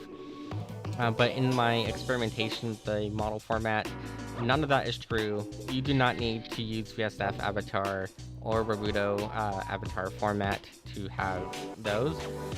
You just need to know what the fuck you're doing. You know, RTFM, read the documentation and experiment a little, and you can do all kinds of cool stuff with it. That a lot of people don't think is possible without using those other formats, but I will go ahead and show that you actually don't need those other formats to do that. So, first things first, we're gonna add here 3 shape keys. This first one here, we're gonna label as eyes underscore, and I don't know, we'll say eyes underscore amber, okay? And then maybe next one be eyes underscore, I don't know, we'll go green. I like to do green. Unfortunately, if you use like any sort of chroma keying, the green eyes will turn invisible. So just keep that in mind, that your green eyes can turn invisible depending on how your streaming setup is done. And then, I don't know, maybe we'll do this last one be like eyes underscore violet. Okay, so eyes underscore violet. Okay, now there's 2 things you need to do. One, if you want to make sure it works within Blender, you have to add some nodes to your shader. And we're gonna do that first. But to actually use it here, all you need to do is go to your VRM panel, and you have this blend shape proxy tab. And all you need to do is just add a new blend shape proxy. And by adding that new blend shape proxy, you'll be able to adjust the blend shapes for it. So what we're going to do first is we're going to create 3 new blend shape proxies, okay? And we're going to label those exactly the same as our blend shapes themselves. So there's going to be eyes underscore amber for the first one. Second one's going to be eyes underscore green. And then the last one is going to be eyes underscore violet. Okay, so we're going to have here these 3 blend shape proxies. These are essential in order for it to work. If you want to have color changing blend shapes, you can technically, if you're using like Raruto, you don't need to do this. But if you want to use VC Face, or you want to use like VMagic Mirror, or any other thing, maybe VDraw, anything other than Raruto or VNeon. Actually, I don't even think VNeon can do it without you doing it this way, because VNeon doesn't give you like direct access to Unity. So if you're using anything other than Raruto, it's essential that you add these blend shape proxies. And you have to add a material bind twice in order for it to work. So you would add 2 material binds here, and you would select the material you want. Make sure it is the iris material. So if you come over here, iris, that's going to be your actual like iris material there. And you need to add that twice. Again, it has to be done, actually no, it only has to be done once. You add it once. But you have to add, no, it does have to be added twice. Never mind, I'm forgetful. We're gonna add it twice. Okay, so with the second one, go ahead and add that iris again. And then you're gonna add 4 values. You wanna add 4 values each time. Then you have to give it a property here. The first property you need to give it is underscore color. And the second one is underscore shade color. I actually like how the plugin has been updated recently. I actually used to not do this. This is kind of new. The plugin used to not show all of the properties here. You actually had to like kind of guess the properties were. So now that the plugin is updated, it is kind of nice that it does actually show all of these here, which helps a lot. That's actually going to be a huge help for getting it to work the way it needs to work. So first we need to actually know what color do we want to make it. This first one, we're saying like an amber color. Now to make sure that we're getting it right, we're going to bring this thing up here and we're going to set this to be our shader editor. And you'll see here all kinds of extra, all kinds of like lines down here in your shader editor. So just make sure that you're not touching these too heavily. What you want to do is grab like this lit color here. I like to drag it off to the side. Okay, I'm going to drag it off to the side. I'm going to copy and paste it. So you want to have a direct duplicate of it, bring it up here on top, and then you're going to add a mix RGB node. So I'm going to go to add node, go to color, go to mix RGB, and put it in between. And then you're going to drag a second color out here to that one. Now what you need to do is go over here to your blend shapes and click on your blend shape to make sure it's highlighted. Right click on the value and click copy as new driver, and then right over here on this factor slider, right click on that and click paste driver. Now when you adjust your blend shape, it's going to adjust that factor value. So now we can select a different color here, and as we adjust that blend shape, it's going to adjust the color of our eyes. You do need to kind of play around with it a bit to kind of get the color you want. So you might, maybe, I don't know, maybe about here is kind of like the color I kind of want to do for this first one. So I don't know, maybe about here, maybe a little bit more towards orange. I don't know, probably about there. That looks good to me. It's not quite an amber. I think amber is technically brighter, but I like this color personally, and so I think that's probably we're gonna go with. Or actually, maybe let's see, we can go a little bit brighter. Probably about there, maybe. That might be good enough. Now what I'm going to do is I'm going to click on here, and we need to take note of these values. So we have 1, 0.612, and 0, and then 1. So what we're going to do is come up here to your first one here, and you're going to copy those values. So remember, I have here 1. So put this first value as 1. And then you have 0.612, just make sure that's an even 0.612, and then just copy and paste it in, then it's going to be 0, and then you want it to be 1. If you put it at 0, it's going to make your eyes invisible. And you're going to copy that as well to the shade color, so make sure the shade color is exactly the same values. So double check, make sure you're getting those values exact. And now that first blend shape is going to work. So that first blend shape is good there now. Now we have that blend shape. It's going to work when we export the model. I'm going to just leave it as this. And we'll delete that driver in a short bit.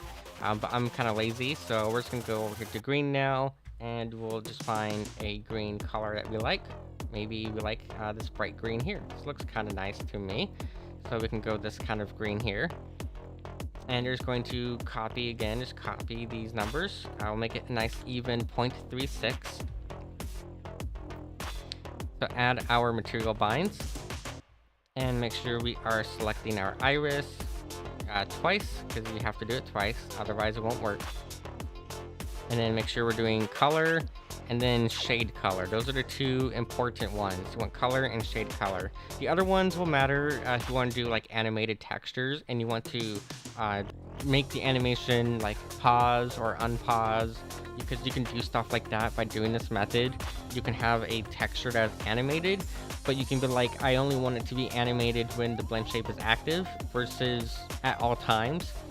So you can make like an on-off toggle for it, or even just change out the texture altogether as well. If you want to do that, you could.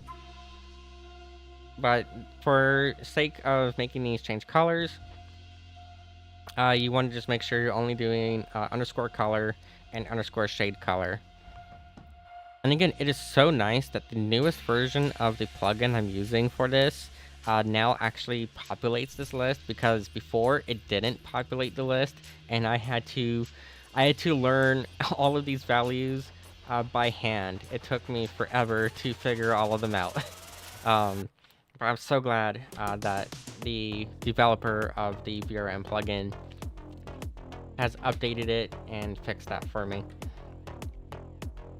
So I'm just going to, copy these values into here. And it looks like it's going to be 1, yep, just 1.0 on the green. So I was going to make sure that that is matched, and then also make sure that the alpha value is 1.0 on both of those. And then last one we said is going to be violet. So we want to have violet eyes now. So same thing, I'm just going to select that material, and then that property, and then same thing on this one. And the reason why you have to do it on both is because the VRM format is kind of dumb, like I said, in a few ways. It doesn't really, it's not smart at times. The times when you want the format to be smart, it's not smart. And I think most of that is really mostly an issue with the developers that are developing tools that use the format rather than the format itself. For example, VRM posing desktop, which is one I use a lot for a lot of my posing. That is an absolutely amazing tool for posing your model.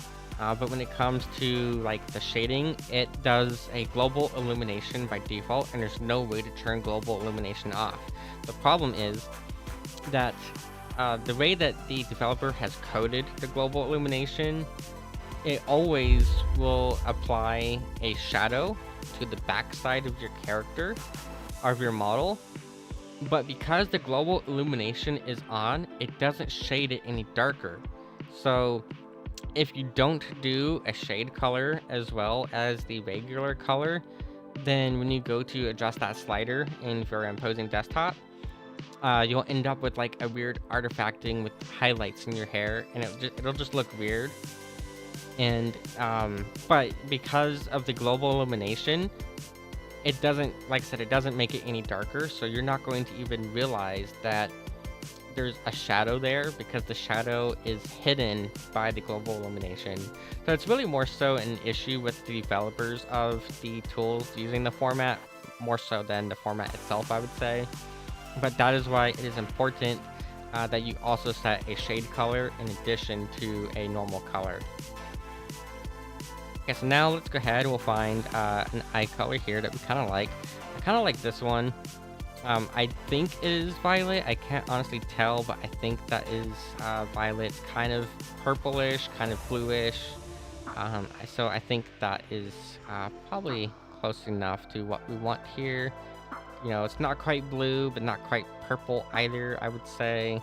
At least to me, but I am colorblind, so do bear with me that I could be completely wrong on that. But I'm thinking, I don't know, probably about there. Looks good enough to me. The same thing, I'm just going to copy these values. First off, let's make sure that it's an even number, because even numbers are just easier to work with for me. So we have a value of 1, 0, 8, 25. So 1 is easy to remember, 0, 8, 25, and then 1. And then make sure down here we do the same thing, 0, 8, 25, and then 1. And now that we have all three of those colors set, we can now actually get rid of this mix RGB node and just delete this extra color. So we can, wrong button. We can delete the extra color here. And we can delete this here. I'm just going to delete with reconnect, and that's going to reconnect this here, and that's going to reset the nodes, so that way our nodes are not all screwed up by doing that.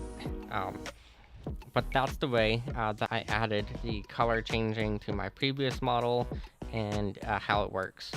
Really simple to do. It's not really the hardest thing to do. It's just one of those things that people kept telling me was not possible to do with the model format, and they kept telling me you need to learn Unity, and you have to use UniVRM, and you need the VSF SDK in order to do it, and they were all wrong. You don't need any of that, like they kept telling me. So it's just a matter of, again, experimenting with the model format and reading the documentation on the model format and learning that you actually can do all the stuff that people were saying you couldn't do. You can do with the format directly, and you don't need Unity at all for it.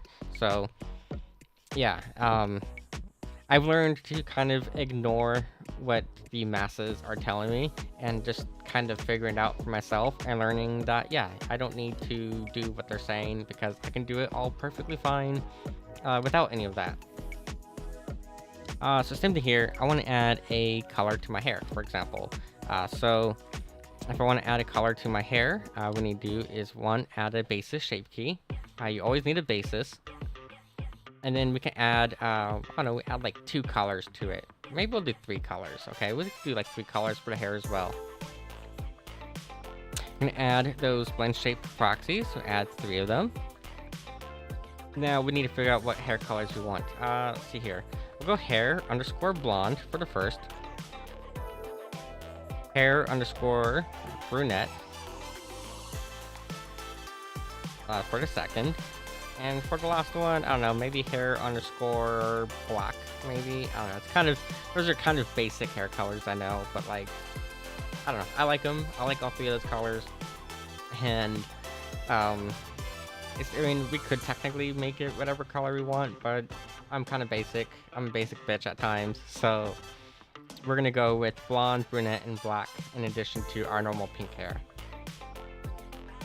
So same thing, you want to select the hair color. Make sure the material is selected, and it should say hair right here in your instances.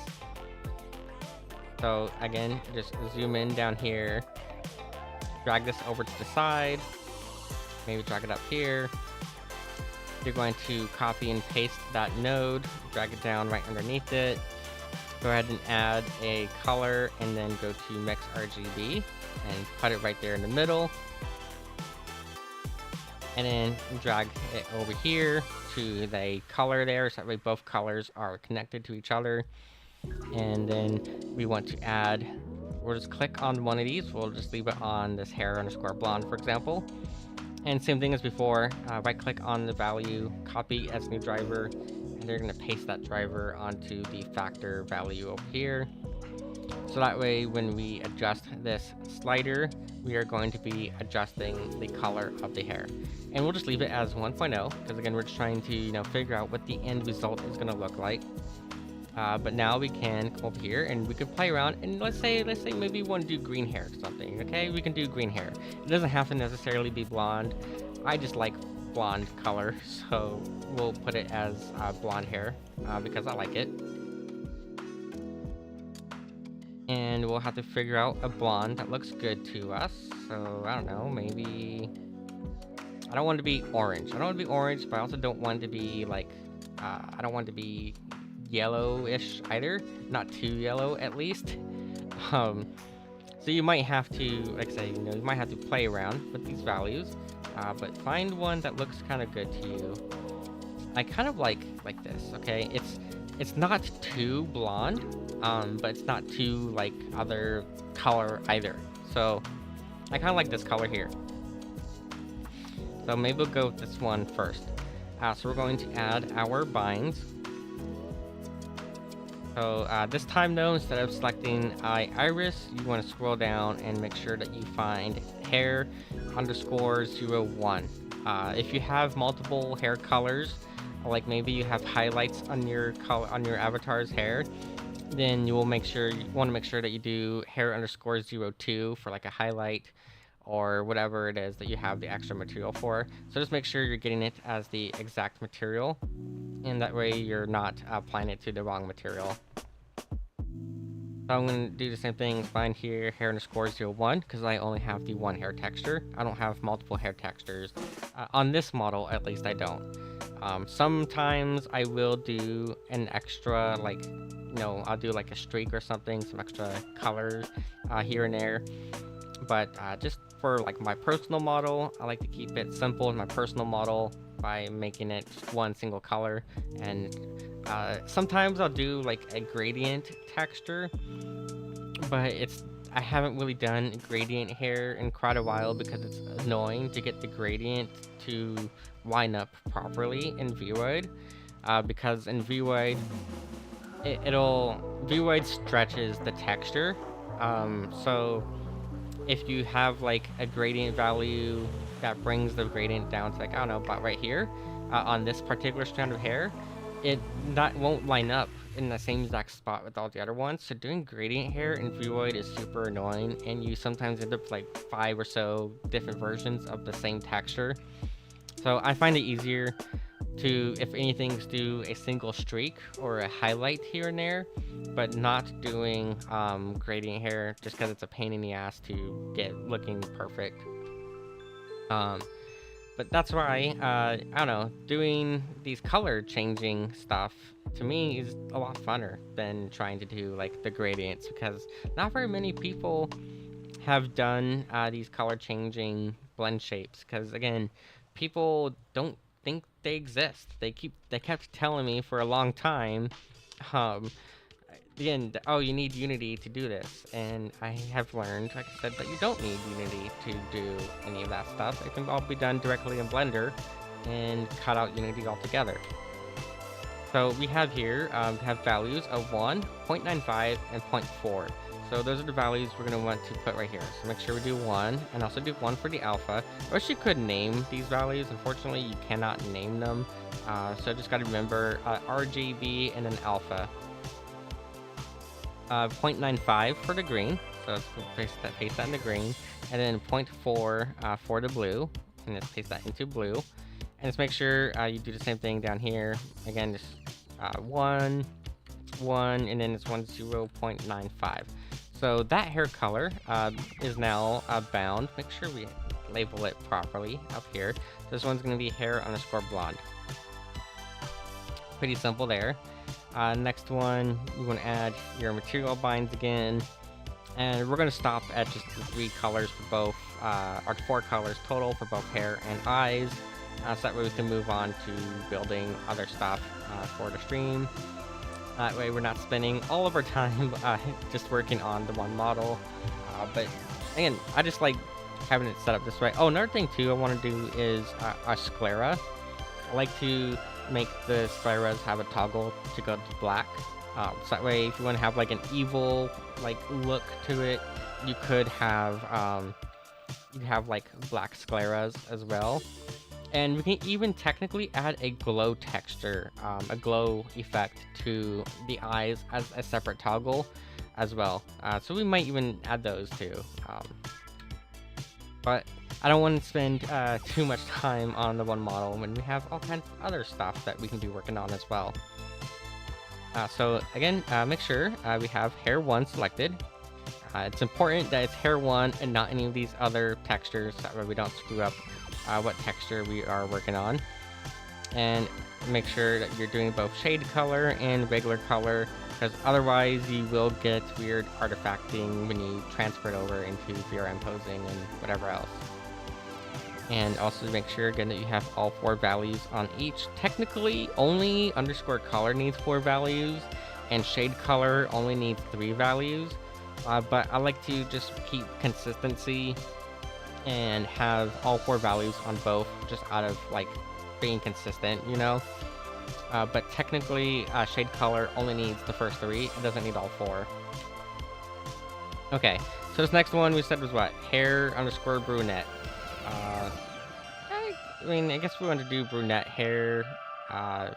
Probably bring it over here to like this orange, like right here. So we'll start with this kind of orange color. It's very bright orange, very like Ichigo from what's it, Bleach kind of orange, a carrot top if you will.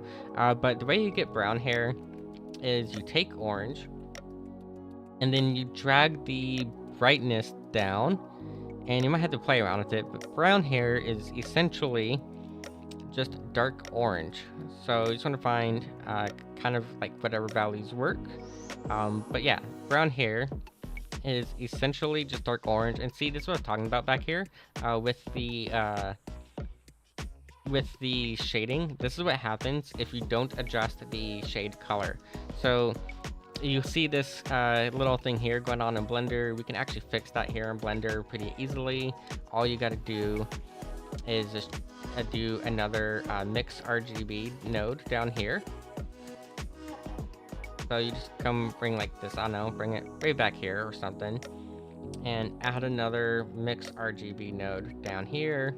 I'm gonna go to color, mix RGB, put it right in between, and we can literally just grab the color node here, this lit color, and just drag it down to that bottom one there.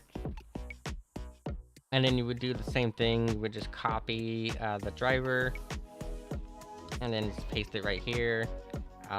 If you want to fix that in Blender, paste driver, there we go. And yeah, so now you can see here, now we have a like brown color to our hair. It's maybe not quite the brown that I want, so we might want to, you know, come back up here to our little color selector and adjust it a bit more. But yeah, basically the way to get brown hair is start with an orange base and then bring your brightness down and adjust the brightness however you need. There we go. That looks a little bit better to me. That looks closer to what I personally want out of it. So there we have it now for our brown hair toggle. And then you would just copy those values. I'm going to just make sure that these are like even numbers, like I said, because even numbers, they just work better for me. Mentally, at least, they work better. Okay. So we have our colors. And we're just going to copy and paste these values. All you need to do to copy and paste them is just hover your cursor over the value and then hit Control C and then hover over where you want to paste it and hit Control V. You don't have to actually click on any of the values to copy and paste them. So you just hover over it and then you just copy and paste. It's really nice that it's kept simple in a way. Saves you a little bit of time because you don't have to keep clicking. You can just hover over it. So it saves a little bit of time, makes it a little bit more efficient if you keep doing it that way. And also, again, make sure we enable this hair_brunette. Okay, so that one's now labeled. And then this last one, we have it set to black now. We can go like full black if you want to. I like to do still kind of have a little bit of color in there. So maybe not full black, maybe like this kind of like darker color here. And maybe you want to, you know, adjust the hue of it. So you add like a little bit of a purplish hue to it. So that way it's, I wouldn't quite call it black, but it's dark enough that, you know, people should interpret it as black or recognize it as being black. But you still have a little bit of color in there, which is important when you are going into Photoshop or other stuff, that you don't have it be 100% pure black. You want it to have a little tiny bit of color in there, so that way if you need to do any sort of recoloring or you apply a LUT or any sort of like filter to it, that it still gets that color affected by those filters or adjustment layers. Otherwise, if it's like pure black, then you're going to end up with everything other than that spot getting any sort of like adjustment to it. But let's say maybe we don't like this, right? Maybe we don't like this. I guess I would kind of call this plum. I guess this looks kind of more like a plum color. It looks nice to me, personally. But let's say we want to do like a neon color. We could just make it brighter, you know?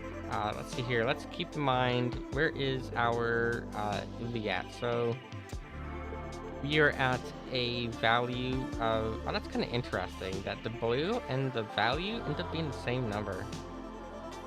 Are they the same number exact? They are the same number exact. That is kind of interesting. I never noticed that before.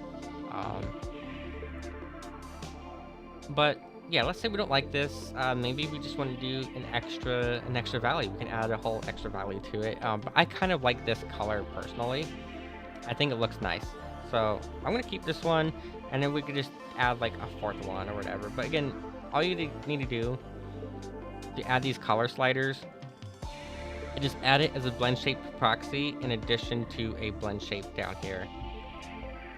Okay, so I'm going to copy these values. We'll go ahead and make sure that these are just nice even numbers for consistency, or not really consistency, but convenience. I don't know what the term is. All I know is that it'll bug the fuck out of me if it is not like an even number, and that is pretty much just a me problem more than anything. But it is a me problem that really will get on my nerves if it's not there. Okay, so I'm gonna name this one hair underscore black.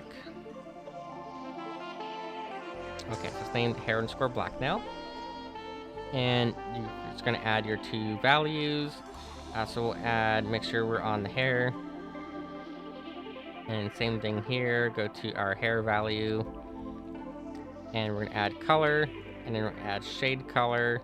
And make sure we have all four numbers set. So we have all four numbers there. And this one's rather simple. It's 0.8, 0.6, 0.8. Okay, 0, 8, 0, 6, 0, 8. Nice and simple. Pretty easy to remember that one. And then a value of 1 for the last value. So I was going to paste those in there. And you do our 0.06 and then 1 here. And that one is now set as well. So now we can get rid of all those extra nodes that we added down here so we can preview it. But like I said, if you wanted to add any other color to it, it's as simple as just doing that. And then you can find whatever color you want to adjust your hair color to. And set it however you need. So maybe you want like bright blue or something. You could do bright blue, bright green, however you want it. But now we have our bind set. Let's go ahead and bring this back down to our default color. And we're going to delete with reconnect. And that's going to put it back to our default there. I'm going to delete this extra color here. And I'm going to come back down here and same thing, delete with reconnect, and that's going to reset our node for our hair color. At least it should reset it. It's supposed to. Looks like it is not quite resetting it, and that might be. I wonder what's causing that now, because that should have been reset properly.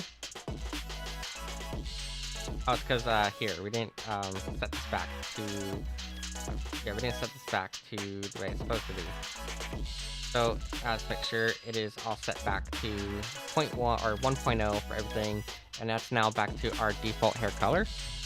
So now we have 3 sliders, or we have 6 sliders that we've added. We've added 3 hair colors, and we've added 3 eye colors. We're gonna do 2 more of these material binds, and then we'll call the model good for now.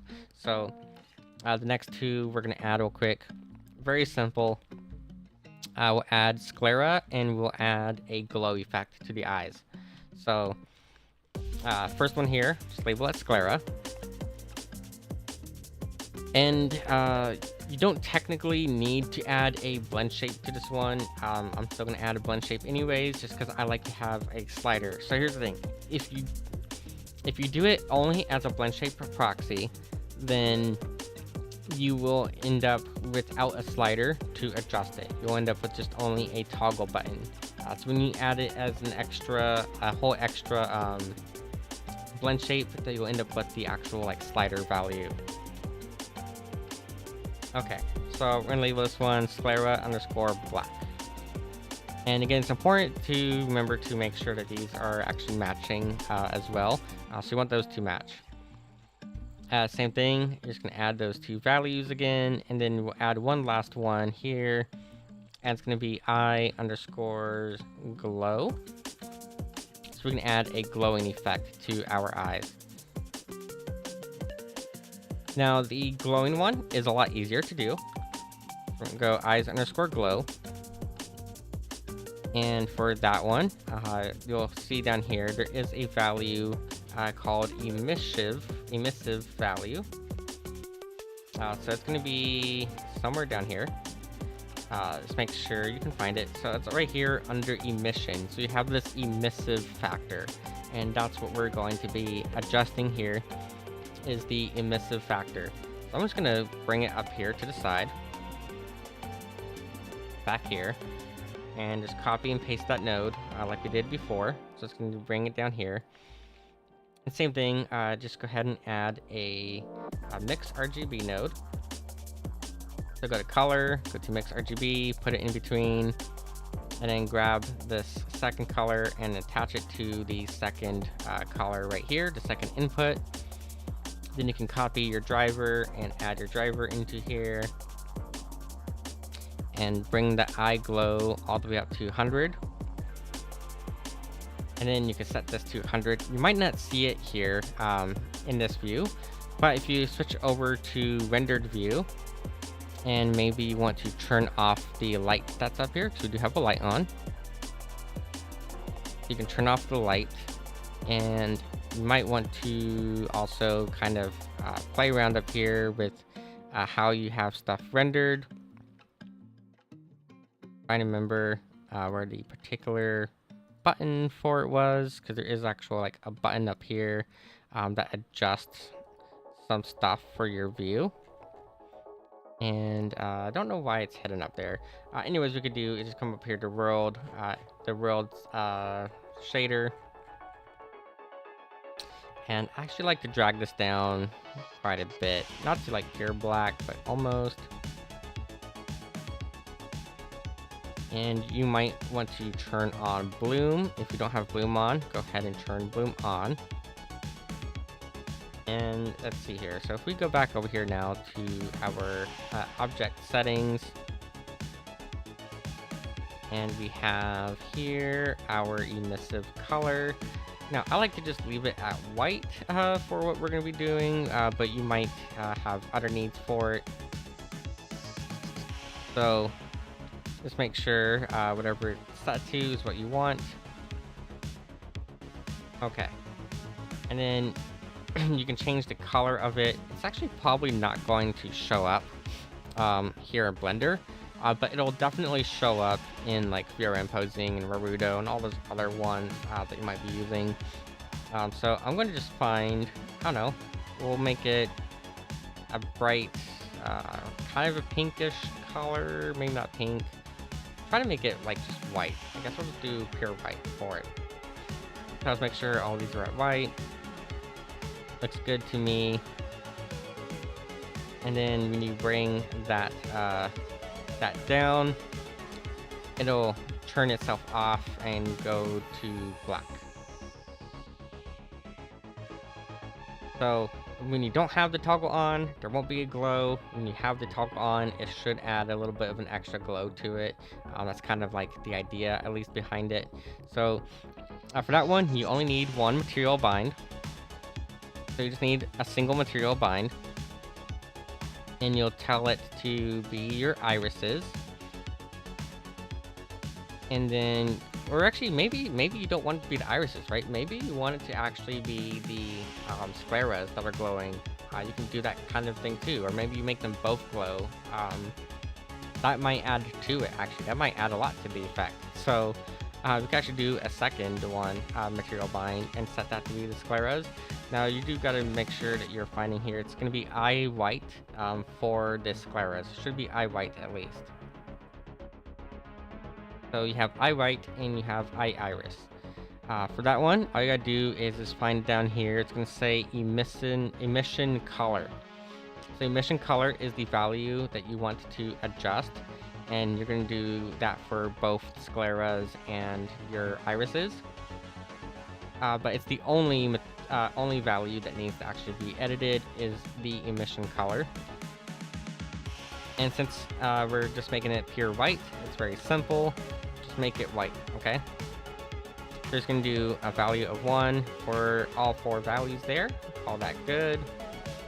You can now get rid of that driver if we haven't already. We're actually just going to delete this extra value and then delete with reconnect, and that's going to reset our shader back to normal. And then for sclera black, same kind of thing here. Just we're going to be working with the I_white texture.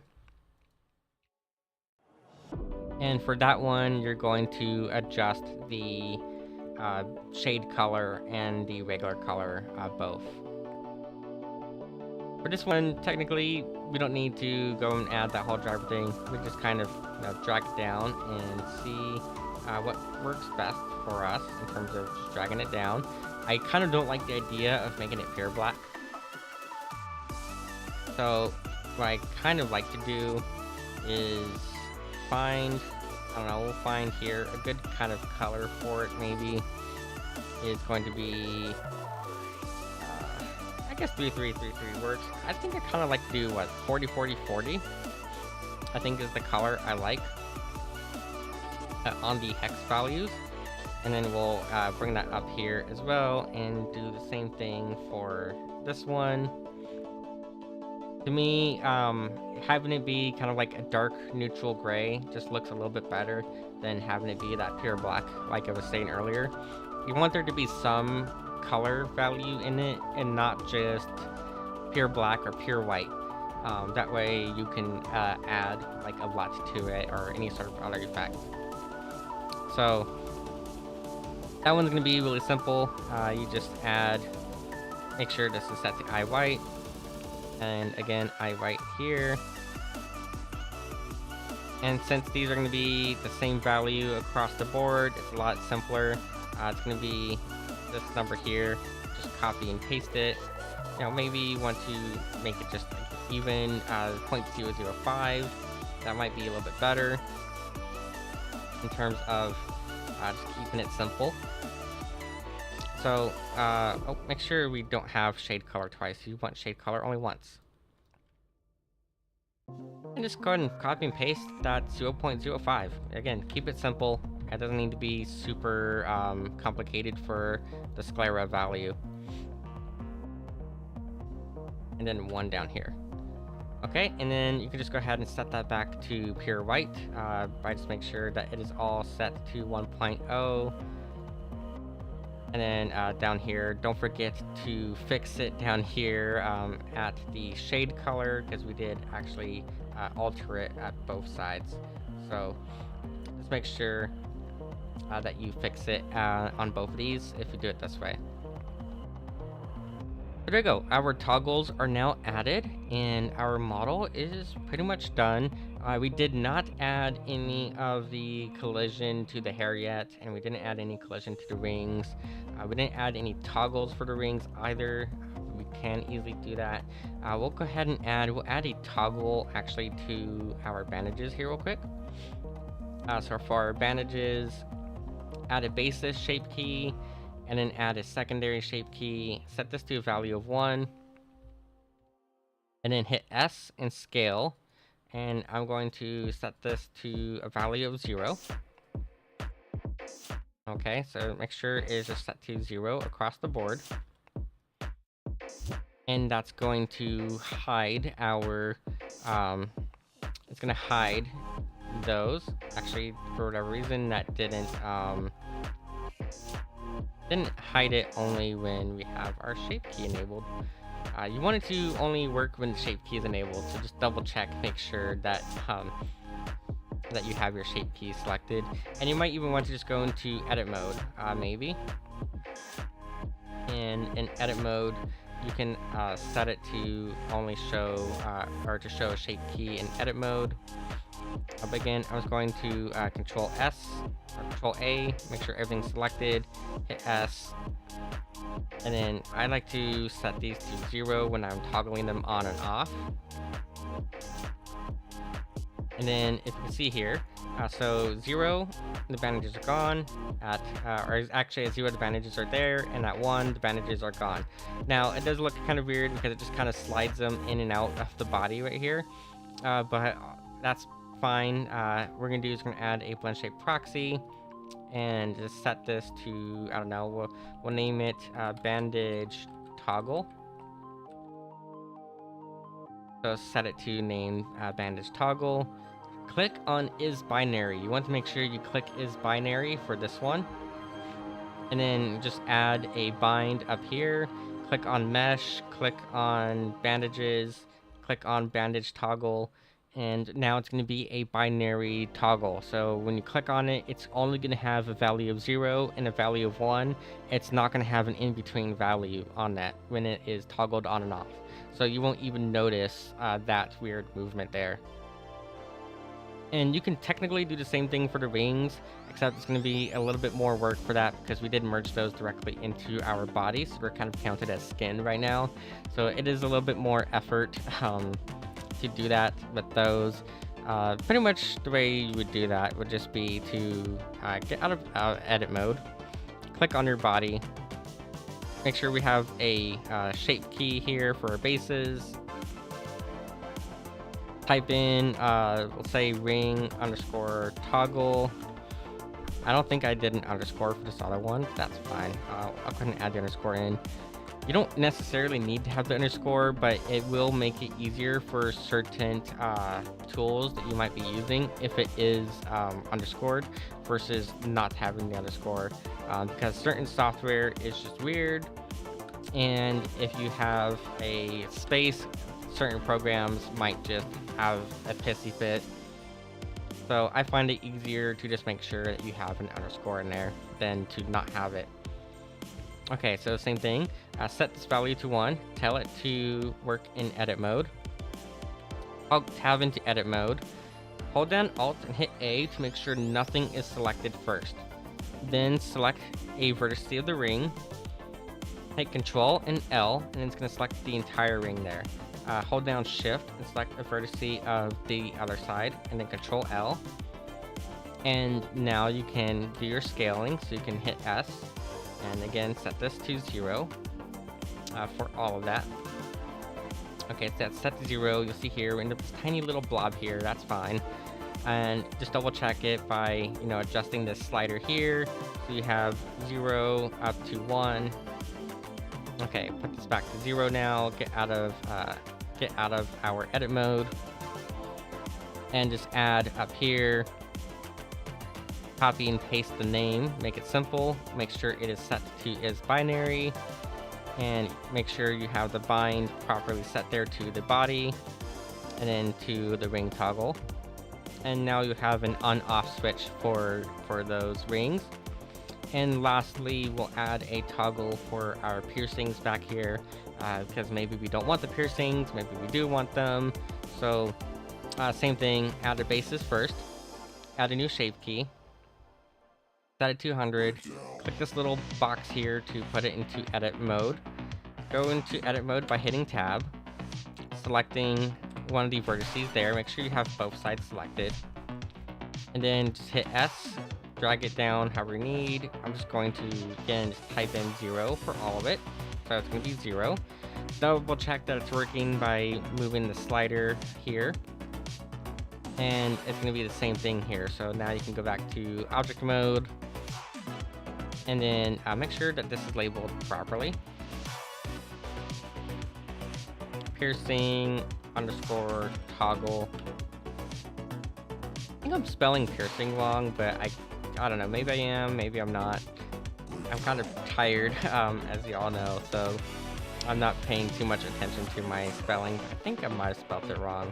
Again, just tell it to be is binary. It's important that you have is binary selected.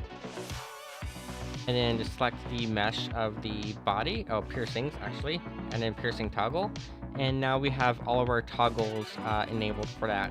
And later on, I'll come back in my own time and I'll add the boob size slider later, or we can save that for another stream where we go through and we fully do the physics 100%.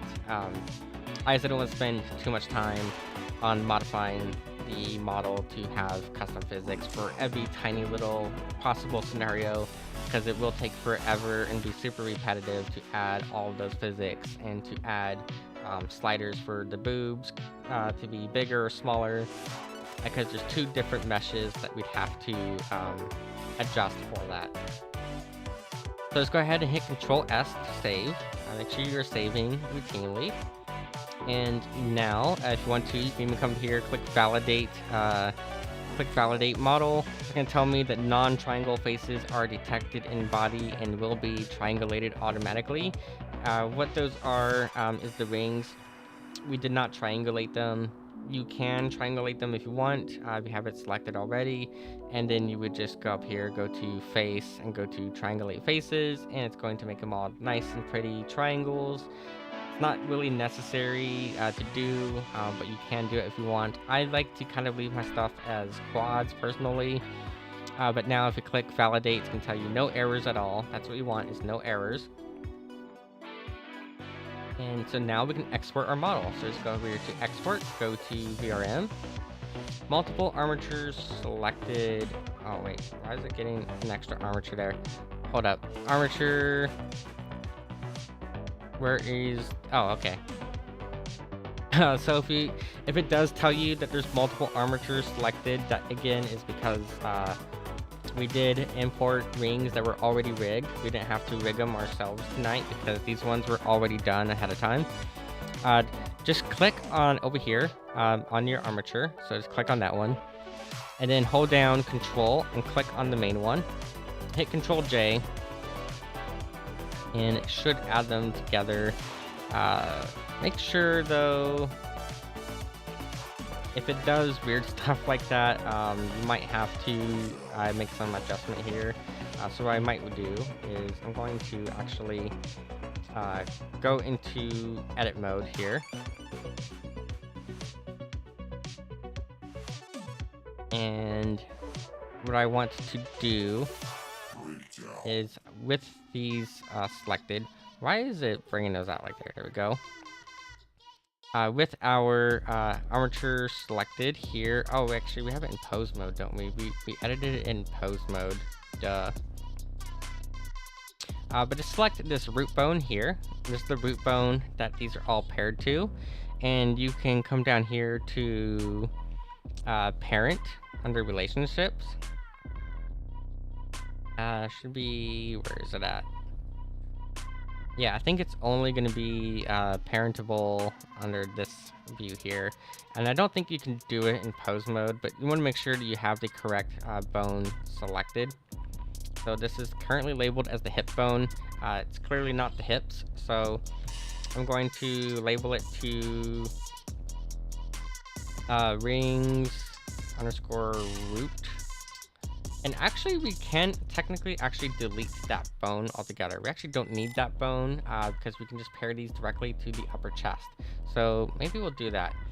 We'll go into edit mode and dissolve the bone. You don't want to, you want to dissolve it first and then delete it. And then you can select our other bones here. Might need to tell it to go X-ray view. Sometimes it will show up, sometimes it won't. It's kind of weird sometimes when you're trying to like edit these bone armatures. But you want to make sure we have the correct bone selected. So if we come here, we have these two different bones here. And you can change the parent. Now you'll notice here that currently the parents are only able to select between the ones that are part of the rings themselves. So if we want to fix that, we need to make sure that our armature itself is parented properly. And it should be. It looks like it is. It's kind of weird that it is not applying properly. So it's going to make sure this is selected how we want. And then it's going to click on the armature, click join. It should join them together into one single armature if done right. You might need to click on the green part. I usually just click on the orange part, but you might need to click on the green. And then just click up here, join it together. If it does end up putting them way the fuck up here, you can just go into like your edit mode and move these around, or into pose mode. That might be what you need to do. So maybe we'll need to grab our bone here and go into pose mode. And I'm going to just select that bone, and we'll select the other one up here, hit G and then Z, bring it all the way down, however we need to bring it down. And then you can rotate them however is needed. I believe we do have mirroring enabled. If not, just double check mirroring up here, make sure it is enabled. And then you can hit R and then X or Z, whichever it is. It should be Z for this one, I believe. So we can hit Z, kind of rotate them however we need. Hit R again, maybe need to rotate them on the Y axis. Hit G and then X to bring them in closer to each other. And then G and Z to bring them up. And we'll have to kind of, reposition them back to how we wanted. Shouldn't be too much effort to do, but it's kind of bring them back however worked best for how we wanted them to look. You might have to play around with all of your values a few times just to kind of, get back to where you want. I think that was roughly how I liked it there. And then I'm going to select this bone here, this inner bone of the ring, and I'm going to tell it that its parent under the bone relations. I'm gonna have to do it in edit mode, but I'm gonna tell it here. Oh, here, wait. Now it's like properly positioned where I wanted it. Look at that. It went back to where I wanted it in the first place. What we're gonna do is grab this bone, tell the parent to be the upper chest. So you want it to be upper chest, and you'll see a relationship line get drawn from here to the upper chest. And you want it to be inherit our local location and inherit rotation. You want both of those. So you can do the same thing for the other one. Wait, did it not copy? Did it not copy the other bone for whatever reason? Rings 1, L wings. L wings is what we want, and L wings is getting the bone applied properly. Make sure this one's getting the bone applied properly. So the same thing again. Just make sure. We want to go to the upper chest for this one. And there we go. They should both have those relationship lines going there. And let's see here. So if we go back over here to pose mode, I kind of don't like how that's posed. So you can simply hit A and then go to pose, go to clear transform, go to clear all. And there we go. Now our bones are properly set the way we want those bones set. And that's how we want it. So back into object mode. Just validate your VRM. Looks like we're good.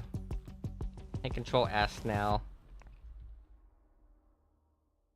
And we can clear those annotations. Now the annotations are not going to transfer to the model anyways, but you can clear the annotations if you want to. I don't think they actually even show up in here. They don't show up at all over here. So you really don't need to worry about those at all. But you can clear the annotations here now. I think it's fine as it is. So yeah, just make sure you hit Control S, and then you're going to go to export VRM. We're going to label this as the spoopy ver of my model, and it's going to export everything as it should. And now we can open up our folder for Naruto. So I have this folder here. And we're going to go to my October 2023 folder, and I'm just going to copy and paste that file over. We paste file and destination, and look at that. We now have our rings. We have more bouncy physics now. So we have the rings, we have the bouncy physics, and if we open up Naruto itself and go here to Naruto, we can tell this to import our expressions. And let's say we want to hide those rings. Actually, that one's not going to show up there. It's going to be down here probably. The reason why there's a bunch of these extra ones is because I just basically overwrote the previous model. And I'm too lazy to clear out all of these. If you want to do it kind of properly here, You might want to just, remove all of these and start fresh. That way you don't have a bunch of additional extra stuff that you don't really necessarily need. They're just there because I had been using like 5 different models with this. So now though, we can, toggle this on and off. Naruto does default these to non-binary, but you can just, set to binary, and look at, we have our toggle to turn them on and off now. We can also do the same thing here. So we can just toggle these on and off for the bandages. The piercing, same thing, just make sure they're set to binary. If you're using VNeon or VC face, you won't have to set that. It's just Naruto defaults to making everything non-binary for whatever reason.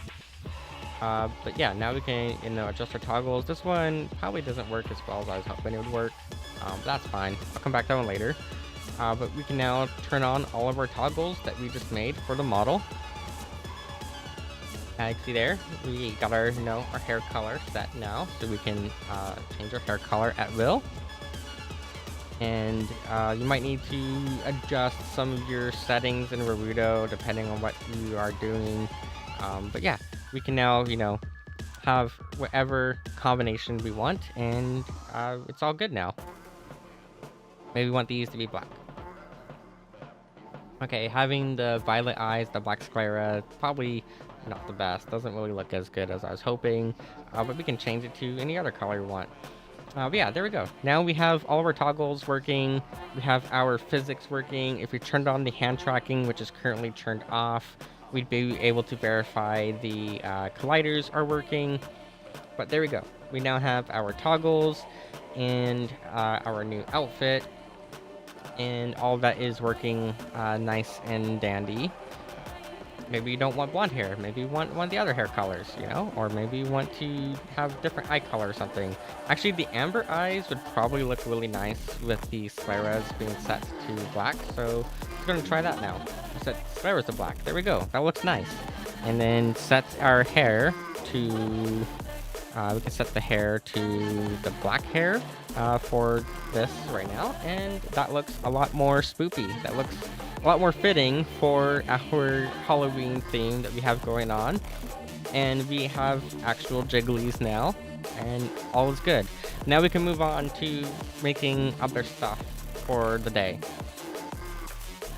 So that is basically the whole process of upgrading the model, and a little bit less than 3 hours for how to fully upgrade your V-Void. And again, we did not add all the colliders to the hair like I wanted to, but that's just because it'll take forever to do.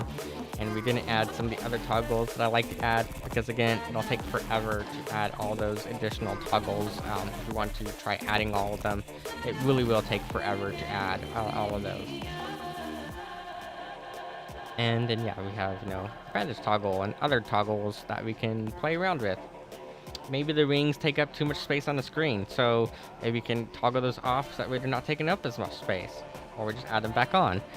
You can also, technically, you can pose them in Naruto itself, but posing stuff in Naruto is a bit weird, so we might not want to do that. But let's say we want to do some art with our model, right? We want to play around with it, we want to do some cool art with it, so maybe you're going to go to your Steam library, and you're going to find VRM Posing Desktop. And it's going to open up. It's going to take it a little bit of time to open, but we'll give it a moment to open up. In the meantime, I'm going to hydrate real quick. So make sure you have some water and whatnot. Hydrate yourself. Make sure you're staying healthy. We have here a slime model that I was working on to do some testing with slimes. And more on that later. Slimes are a little bit more of a challenge because of the transparency with them, and there's some extra stuff you have to do to make them kind of function properly. But yeah, I've been testing with doing kind of like slime stuff with some of these models. There's actually a V2. I think V1 ended up being a little bit cuter than V2, but we do have a V2 as well of that. Which I'm going to save for a completely separate tutorial stream on how to make. But you can see here we have a little bit more of a fluidity texture, a little bit more of a better like texture for it. But it is quite a challenge to get slime models to work properly in 3D versus 2D. I feel like trying to do any sort of ghost or slime model is way easier to do in 2D than 3D and have it look decent. But what we want to do is we want to make sure that our new model is working fine. So we're going to go over here to the October 2023 folder, select our newest model. There we are. So we have us here. And we can, you know, play around with our posing or whatever, however we want. Maybe let's do this really simple A pose. Mainly, we just want to make sure that stuff is working back here. So you can now go to blend shape, and if you scroll down, you'll see here you now have these sliders here, and those sliders will adjust all those toggles that we just added. So you can play around with those, make sure that those are working. Again, the eye glowing texture, that one didn't work as I was hoping to work. I'll have to play around with it, see if I can make it work better. But yeah, you can now come over here and verify that all of your stuff is working.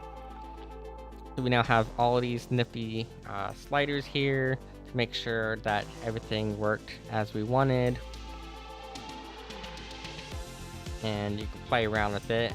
And you don't have to go full send, right? You can go like, maybe you kind of like this more of a cyan color here. And so maybe you don't want to do full send on that slider. You can just do kind of like a cyan color for it. Kind of like an in-between. It's all up to you how you want to do it, but you can now pose your model however you want. And you can verify the colliders that we added later on your own time. I'm not going to verify those colliders right now because Twitch does not like it when you do more that kind of like stuff, and because we're on Twitch, we don't want to anger the Twitch gods. But another thing you can do here though is because these rings do have rigging, you can go to customize pose, and you can go to all bones, and you'll see here that there is bones now for these rings. You might want to toggle on mirror. I like to toggle on mirror for them. And you can just verify that, you know, our rings are now working perfectly fine, how they should be. You might need to clean up the bones and adjust the bones manually in Blender later. I might go through later and just do a little bit of extra work on them. But you can verify that everything is working perfectly fine here in VRM Posing Desktop, which is what we like to use. And if you want to verify the jigglies at the least, all you need to do to make sure the jigglies are working is enable spring bone. And then you can come down here to wind, and you can adjust the wind factor. So you might want to, you know, figure out a setting for where you want the wind to be. Enable the wind, and maybe not have it be that intense of wind. You might want to be just a little bit less intense there.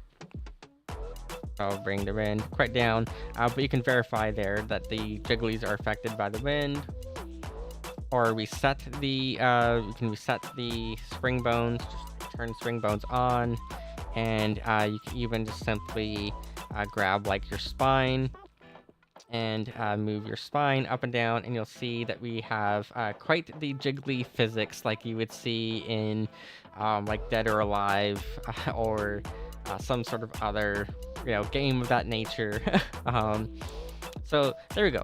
We now have that. Hi Ryan, good to see you. I will probably be working on that render for you today because I'm gonna be doing all kinds of stuff in Blender today. But we just spent the last few hours doing a complete overhaul of the model for Spoopy season. So we now have a Spoopy vampire version of my model. So there we go. Our jigglies are confirmed to be working, and all of our toggles are working, and that's basically the whole process from start to finish to take our model from Void into Blender and add all kinds of toggles to it, add rings to it, and custom physics, because we added a bunch of custom physics to the model as well. So now we get to work on other cool fun stuff. Uh, so maybe want to make some props of our own. I haven't really figured out a solid plan for stuff yet. But since Ryan is here and we do need to actually work on a project for Ryan, we can go ahead and work on that now. So let me go ahead and find where I had that saved. Where did I have that saved to actually is quite a good question.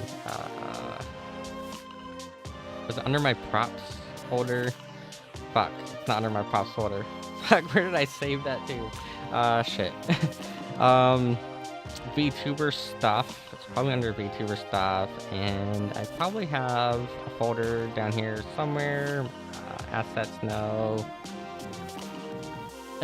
Of course, and I look forward to the project that is going to be starting, I believe, in February. I don't want to say too much about it because it's not my place to really speak on that whole project, but I'm looking forward to everything that we're going to be doing for that. And yeah, where the fuck did I save that to? Shit. Creative projects? Nope, not under creative projects. Projects? No. I lost track of where I had saved that whole project to, and I need to go find it now because it is somewhere on here. I thought it was saved under my VTuber stuff, and I'm not actually sure where under my VTuber stuff it was saved to. You can kind of see here. There's a lot of like other VTubers listed here because I've been doing stuff for a bunch of people lately, and my folders have kind of gotten a little like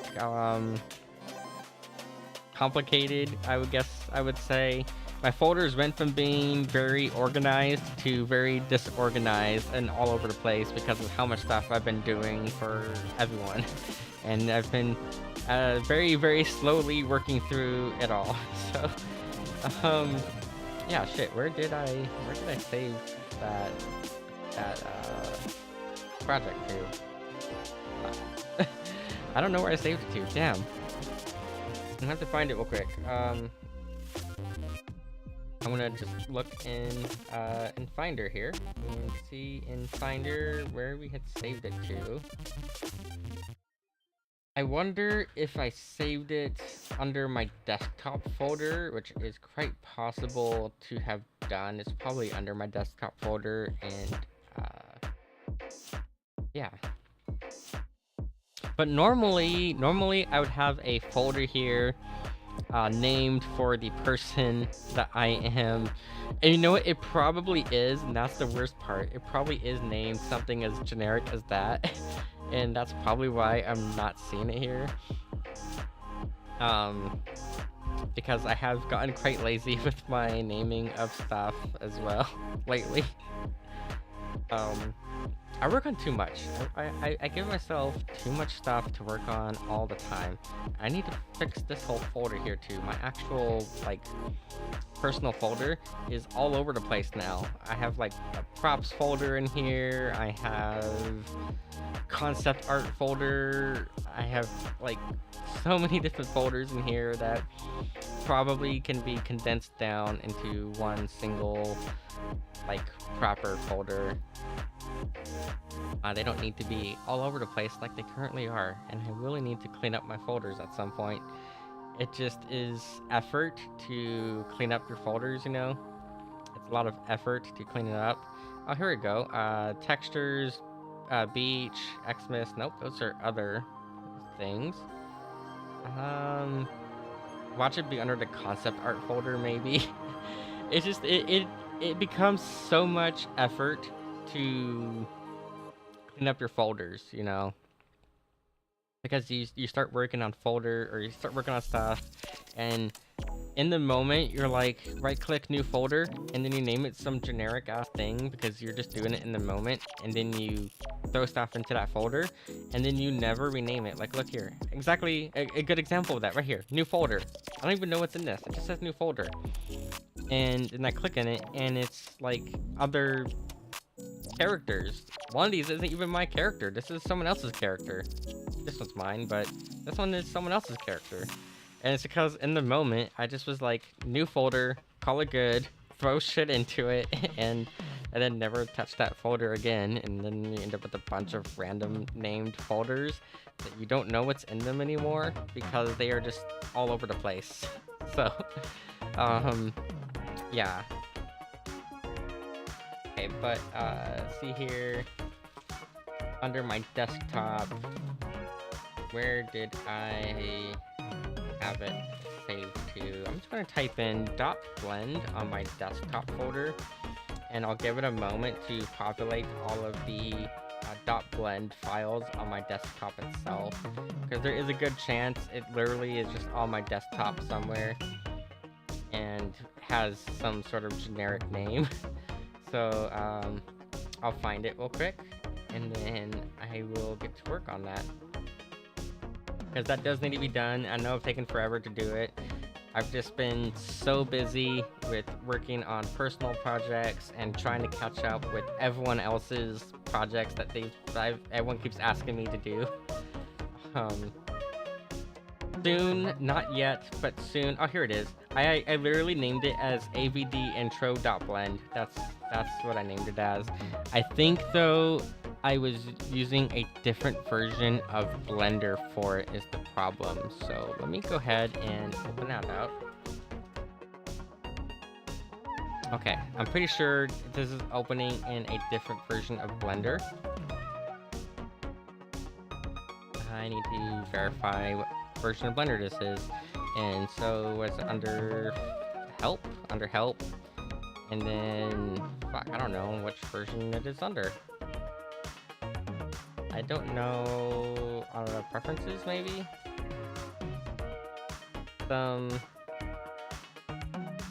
Save and load, system, make default. I'm trying to remember how to actually see which version of Blender I'm using, and I have no, oh, here we go, about Blender. 3.2? Oh wait, but this is 3.2, right? Have I not been using 3.2 this whole time? No, I am using 3.2. Okay, cool. So it will work with all my plugins. Neat. Good to know. Okay, so let's drag this over here. And yeah, so last I was working on it, I was trying to do what you wanted me to do using a actual liquid sim. And liquid sims take a lot of processing power, and it wasn't forming the way I wanted it to form. As you can see here, it kind of one, it's going to kill my frame rate, which it's already doing. It's killing my frame rate quite a bit, but it doesn't like form how I wanted to do it.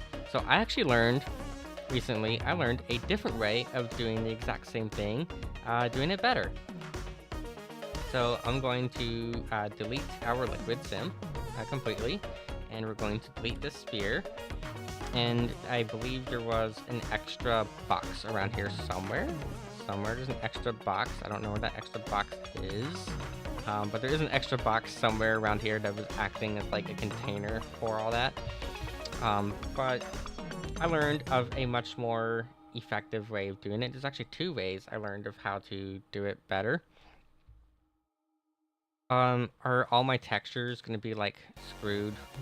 Probably. Wait, why is it not responding? Why is Blender not responding now? Blender, you were working fine, and then I deleted the liquid, and then Blender's like, oh, we're gonna crash now, even though you got rid of the liquid. Because the liquid is the one thing I would expect to crash Blender. In all honesty, doing like physics simulations is really heavy on Blender, so usually it's the physics sims that are the problem more than anything. But we seem to be doing good here. We're gonna hit Control S and make sure we're saving. Yeah, I did learn though recently of two different methods that make it so much easier to do what we actually wanted to do. So first one is called Metaballs. We're going to go up here, we're going to go to Add, and then we're going to go down to Metaball, and then just add a ball. Now, obviously, this is a gigantic ball. We don't want a gigantic ball. We're just going to bring it down, much smaller in size, and we'll place it somewhere kind of close to the way we want to do it. Okay, so I think what you want to do, if I remember right, is you wanted to kind of like fill in the gaps, right? You were saying that we should fill the gaps in with like some sort of liquid kind of thing. I think it was like sprinkles or something. I'm trying to remember exactly what we had talked about. But I remember we were talking about filling in the gaps. So let's say we want to fill in like this gap over here. Bring this this way. And with the meta ball selected, if you hit Shift and D, you can then bring it off to the side, and it acts kind of like a glue, sort of. Maybe not quite a glue, but or like a clay. I think a clay is probably like the closest thing I can think of to how these kind of work. Is they're kind of like a clay. I want to have these selected. Where are these being saved at up here? Are they underneath the sign thing? They probably are. I'm going to drag these out to their own collection. So we'll make a new collection here, a new collection. And we'll call these meta balls. And I'm just going to drag all of these meta balls into that new collection that we just made. The way up here into this new collection here, and then enable them. And yeah, I'm trying to remember, based on our conversations, what all it was that we wanted. So please, if I am getting stuff wrong, just let me know. But yeah, instead of doing it as a whole liquid sim, I discovered that I can just use these, and I can just drag these to be exactly where we want them, rather than having it be a whole fucking sim. So this is one way of doing it, but I actually discovered another way of doing it too that might be a little bit better and be more exact to what we were wanting. So that other method is using a plugin. I think it was like a $5 plugin. It wasn't really all that much, but I did have to buy a plugin for it. But now if I come over here, if I hit N, and I go down to Fluid Painter, I can select a fluid that we want. So maybe I don't want this fluid, kind of don't. We go to, where was it at? Glaze Plus, I think it was. Glaze Plus is the fluid. And then we can click Add Fluid.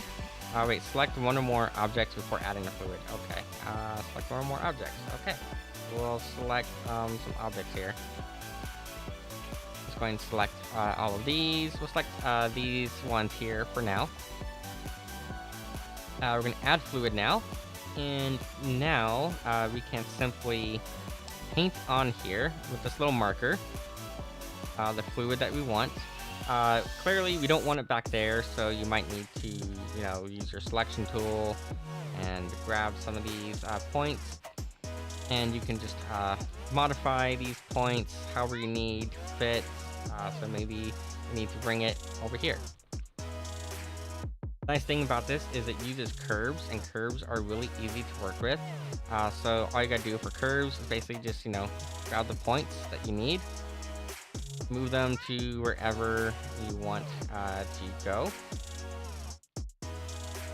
I don't know why it's been kind of laggy, but it's been kind of laggy right now. Hopefully not like a huge deal, but we can now drag these points exactly how we want. And it basically is the same thing as using the meta balls, but it does it on its own automatically. And we can select the whole thing, select our like whole fluid here. And we can adjust some of our settings, so we can maybe make this bigger. Well, maybe not that big. A line vector instead of a whole geometry. Exactly, it's like basically a line vector. And as someone who loves to work with like vector art and stuff, yes, we look way different now. Yes. I made the scale way too big, but we can drag the scale down. I don't know, maybe probably about here. And then we can adjust also these extra things here. So maybe we don't want those drops. Or maybe we don't want these extra little like bits.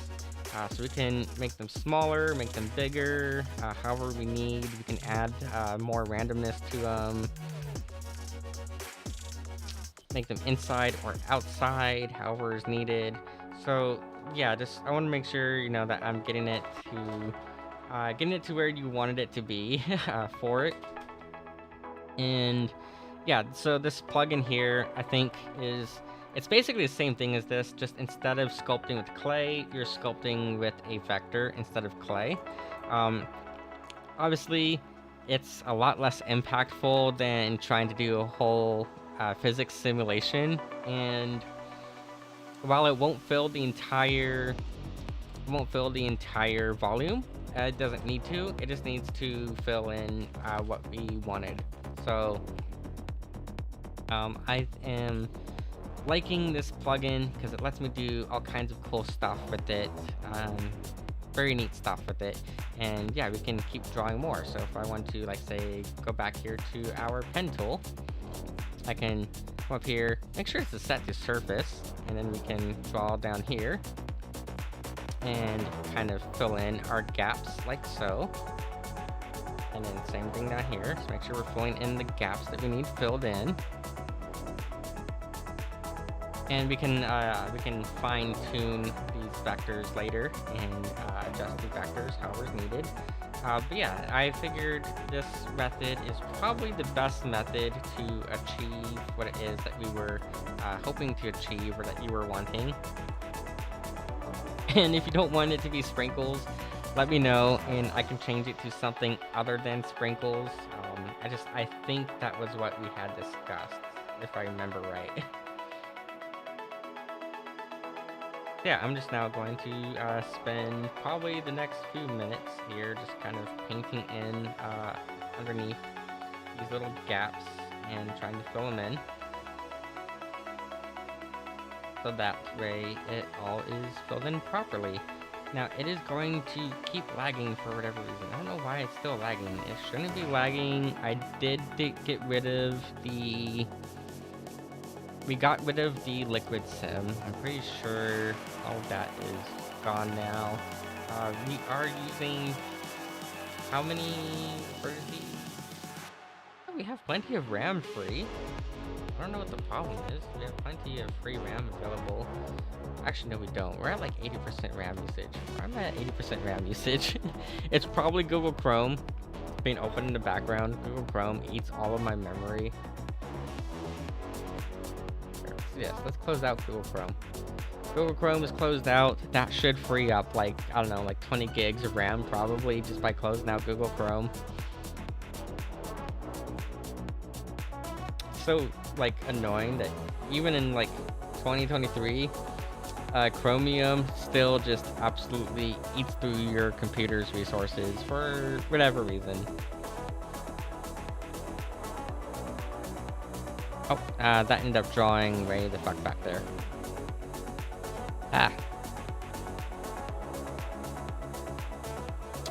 To be fair though, that liquid sim probably did not help at all. In all honesty, but it was a fun experiment to try to figure out how to do what we were wanting for this. And I'm always down for experimentation and figuring stuff out. I probably could have like placed these better too. Actually, this one here kind of bugs me that it's like not aligned right. I didn't use any sort of like physics to align these. I just kind of did it all by hand. So like, this one's kind of bugging me that it's like clipping through. So maybe what I'll do is I'll rotate it. I don't know, rotate it this way maybe, and then bring it up. Yeah, the fact that it was that I was clipping there is like, yeah, I mean, I like it too. It's just that I don't know, stuff bugs me when it's clipping through. I like it to have some sort of like realism to it, but I did all of the alignment by hand for it. So it took me quite a while to like do it all by hand. Start drawing. I'll go ahead and draw back here. Sure that this is all painted up here.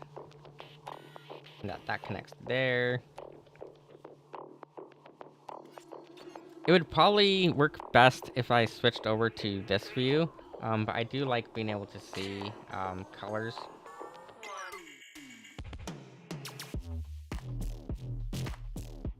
Okay, yeah, so it's like, the only problem with this plugin is that, yeah, sometimes it does, like, draw way the fuck back there. Or you know what it is? I think what it is, we didn't select all of these, right? We only selected, like, one row. I think this first row. We didn't select the entire thing, so that's probably what it is, too, is it doesn't realize that there should be collision. Or that there's, like, a boundary here. So I think I need to actually select every single TV and then go into painting mode.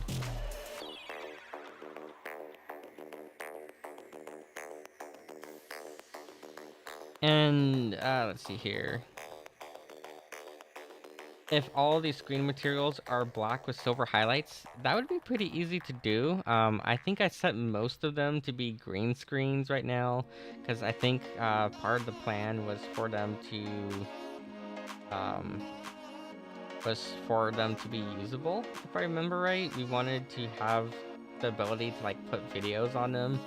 So I'm pretty sure almost all of them should be green right now. Or no, they're all like black. Some of them are green. Okay, so with all that selected, now we should be able to hit add fluid. Select one or more objects before... What do you mean select one or more objects? I selected all the objects, damn it.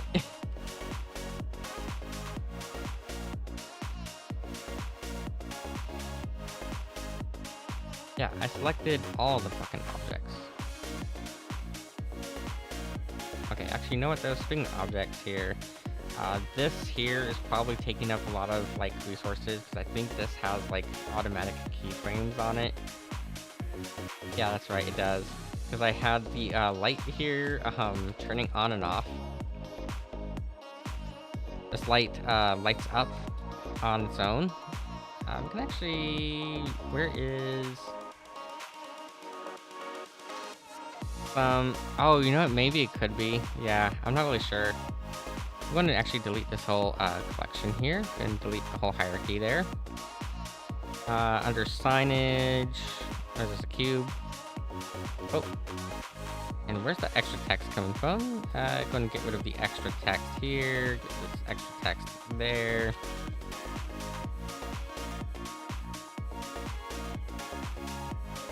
And then here. Yeah, that's right. Cause I think you had. I think you didn't like the neon lights, but I remember animating the neon lights to automatically light up and turn off. Oh, you know what? Hold up. What's the rendering engine? Oh no, we're in Eevee. Okay, we're good. But this is done dynamically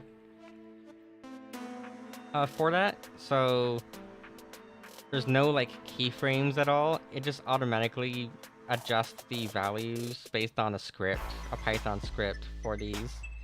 And that could also be like taking up some of the power resources too. Is having that Python script running.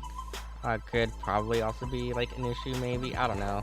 Blender is weird, but I did close out Google Chrome to clean up some of my resources with Google Chrome not running.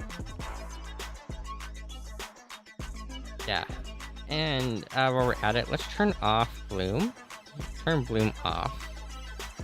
I like to make sure all the like post-processing stuff is off when I'm just editing stuff, and only turning on the post-processing when it is absolutely necessary to have it on. Okay, but yeah, maybe that is the problem. I mean, it wouldn't be hard to do a thicker font. It'd be really easy to do a thicker font. Yeah, not hard at all to do. Okay, so let's try it this way. Let's grab these TVs here. Instead of trying to grab all of them at once, we'll grab these ones.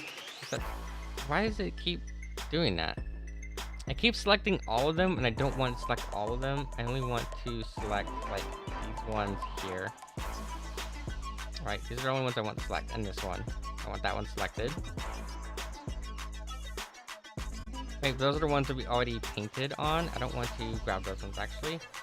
We want to have these ones here. And then like this side here. Okay, so now let's add fluid. There we go, and now we should be able to paint up here. Why is it so damn laggy? What the fuck? I might just have to like redo this whole thing from scratch to make it not laggy. I would hate to have to do that because it was such a... It took me quite a while to position all of these the way I liked it. But I wonder if it's just some sort of issue with like Blender itself, with how the file was done, maybe. Why is it not making the scale of the fluid bigger? There we go. Fluid thickness. That might be it. There we go. Fluid thickness.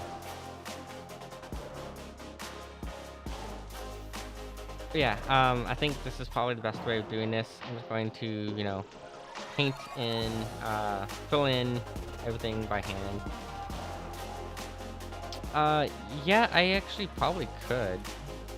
Whoa, what the fuck happened here? It like threw the fluid way the fuck all over the place. Yeah, you can actually do that. You can come up here to File and then click Revert, and then it'll revert it back to the default state that it was in when you first opened the file. So maybe that's what we need to do. I'm pretty sure it had to do with that initial like fluid sim though, because fluid sims do weird shit to Blender. Oh, that reverted it back to this save. Huh. I'm at 73% RAM, so it shouldn't be my RAM usage. Let's see here. Preferences. We'll go to System. Memory cache limit. Oh, that's for the video sequencer. That's not for everything else. So memory and limits. Undo memory. Global undo. 256 steps. That's fine. Huh. Save and load. Nope, so not a problem there. File path shouldn't be a problem. Experimental, that should all be good. I have no clue.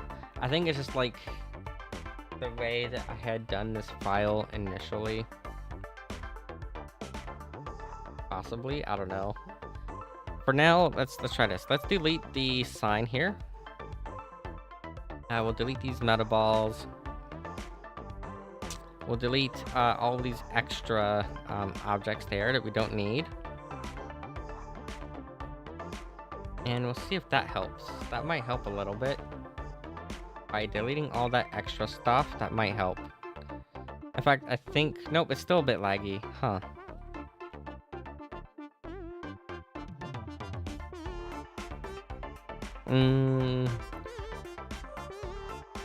It might actually be better, like I said, to like restart from scratch for this. But I'm not particularly sure about that. Let's see here. Save, copy. Maybe the intro test. When label this as test, and hit save, copy. And we'll see if maybe restarting over will do a little bit better. I'm gonna have to go to all of my files for all of these TVs again. It's such a pain in the ass to go back to each individual folder and add all these back in, and then have to position them all over again. Would suck. I don't know. I don't know why Blender is lagging so much. I'm not at my RAM cap at all. I have no clue. Hold on, let's try this. I'm gonna open this up in a different version of Blender. Sometimes Blender does weird shit. So I have like 6 different versions of Blender installed. This one is what, like 3.6, I think? This one's what, 3.6? Don't save.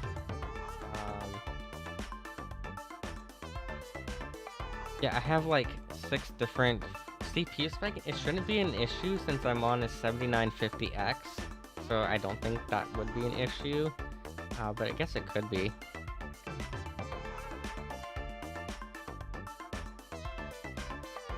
Oh, it could be, yeah. Yeah, that the render thread, it's getting all screwed up by the scripts here, which that actually very well could be an issue, thinking about it. Have all these like node groups and stuff in here too, objects, cube, like palettes, workspaces, window managers.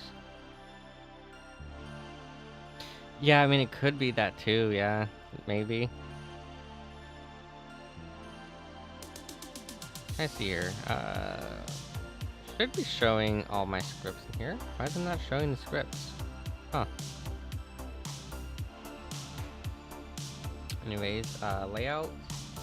And I'm going to come back over here and throw this up here. Go to open, don't save. We'll try this in whatever version of Blender this is. I think this is Blender 3.6 now. It's gonna compile shaders. It's got 356 shaders it needs to compile. It's a lot of shaders to compile.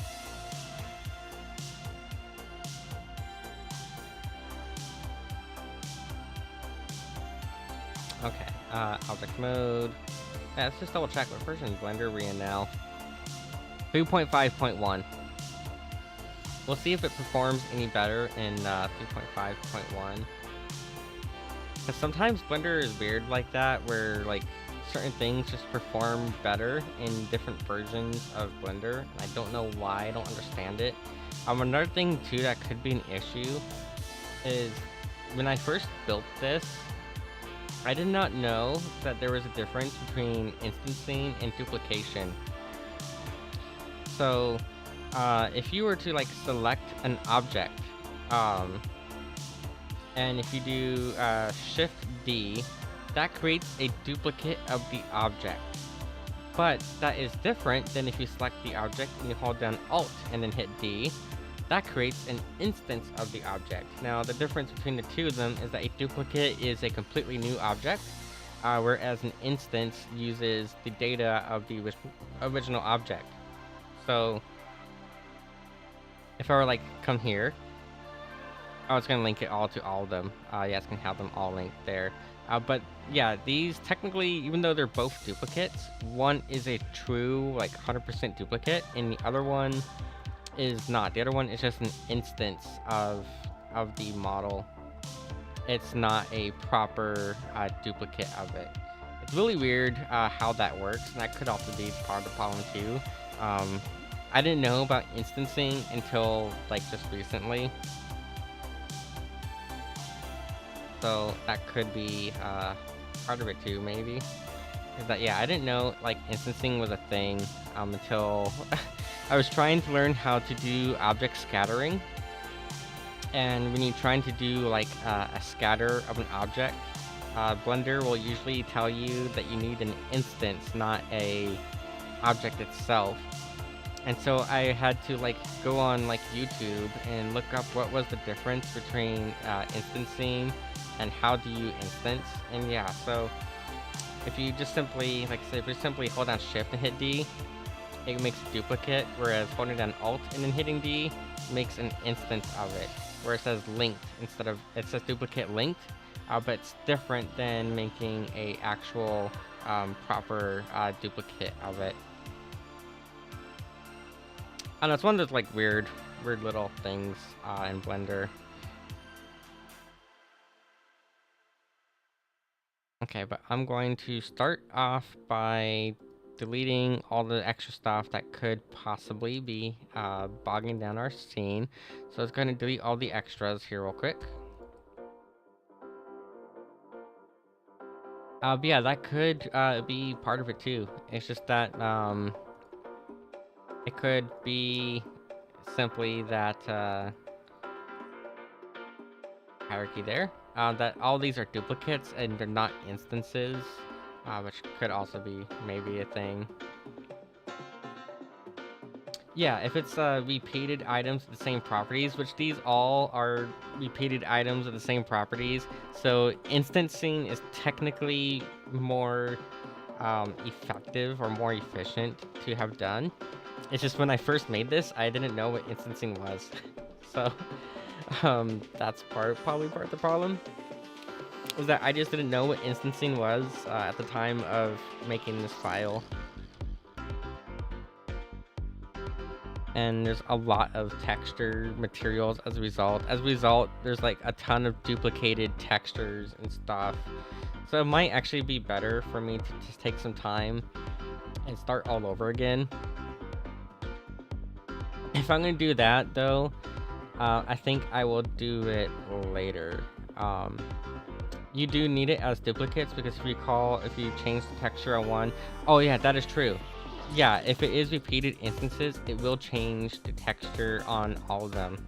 But since it's lagging so much, what I might do then is I'm gonna do this. I'll do this project off stream, because if I do it off stream, then the lagging shouldn't be as much of an issue. Because that's another thing too, is I am also running VRM. I'm running Naruto. I'm running OBS Studio. And we're running Blender all at the same time, and that might also be a thing too. I don't know. So maybe I'll work on this off stream, but I'm gonna get it done this week. I have it written in my calendar to make sure that this is done this week because I know it's needed soon. So we will definitely make sure we get this done this week. Yeah. Okay.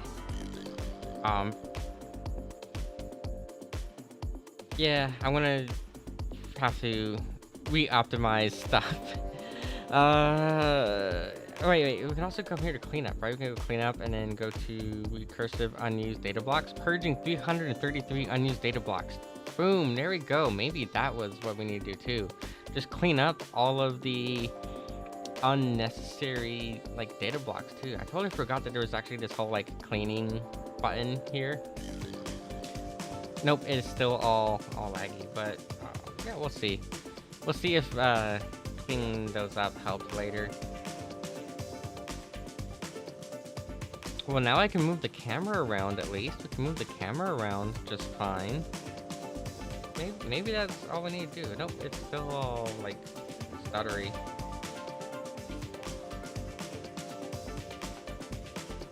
Well, it's not as stuttery as it was, and I think that's a good thing. That's not as stuttery. The thing though is I do not have that Fluid Painter plugin installed for this particular version of Blender. I only have it installed on 3.2. I don't have it installed on 3.5.1. I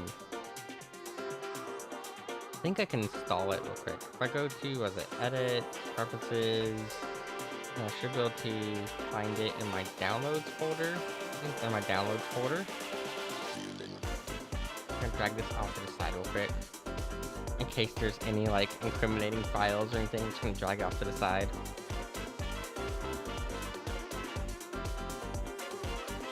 My downloads folder is taking forever to load. There we go.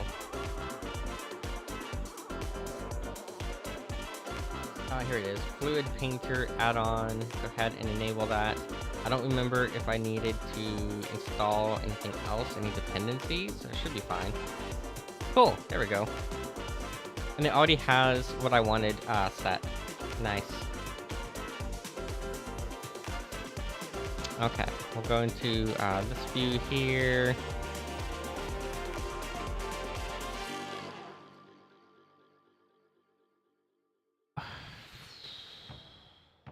I feel like I don't know, because was it geometry nodes? Like, what was the thing here? What was the the script. There is a script of some sort. I remember running or having a script running on here, and I don't remember what script it was that was running.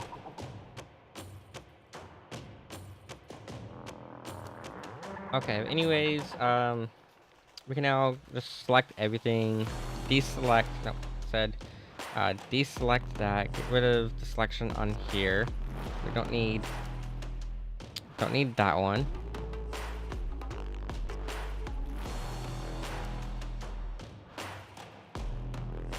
Okay, I want to unselect stuff. I want to deselect this thing. I don't want that one. I want only the TVs selected. So let's make sure we select only our TVs.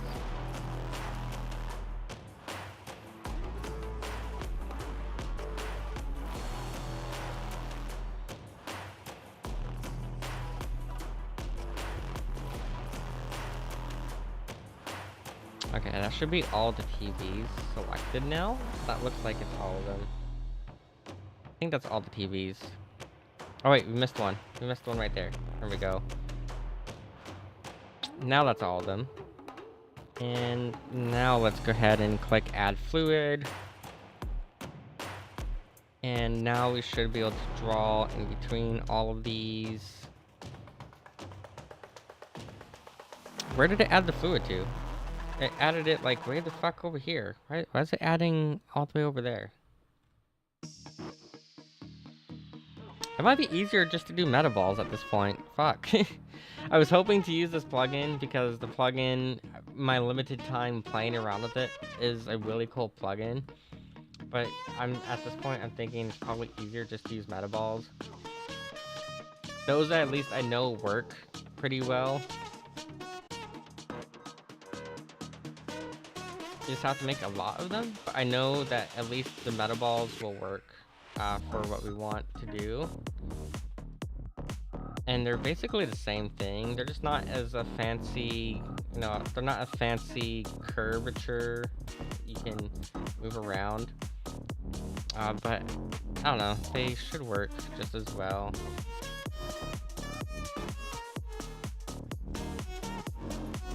And then I'll just use texturing. I'll just make a texture for the actual like sprinkles.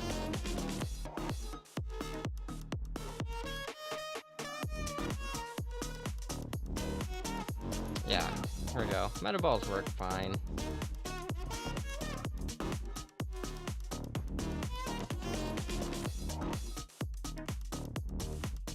But I like the meta balls because they're so easy to work with. Now that I've like learned how to use them, they're like super easy to work with.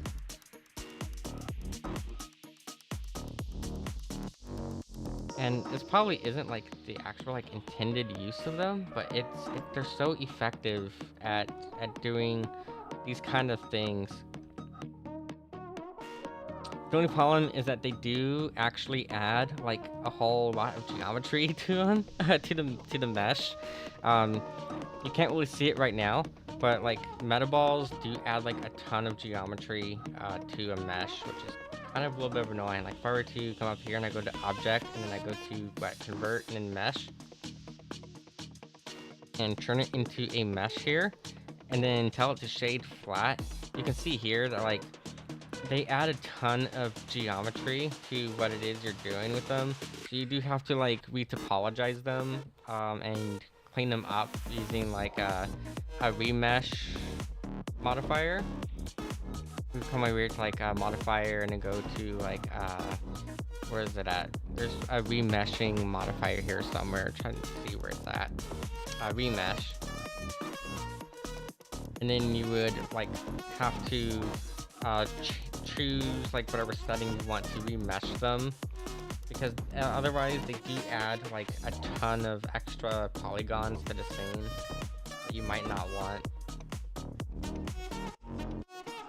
But they are so cool and fun to work with for stuff.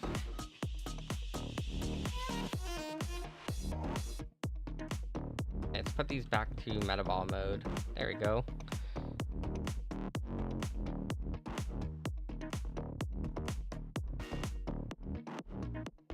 Yeah, honestly, this is probably a lot faster than trying to use that fluid painter plugin anyways. Thinking about it, this probably is like way faster than trying to use that plugin.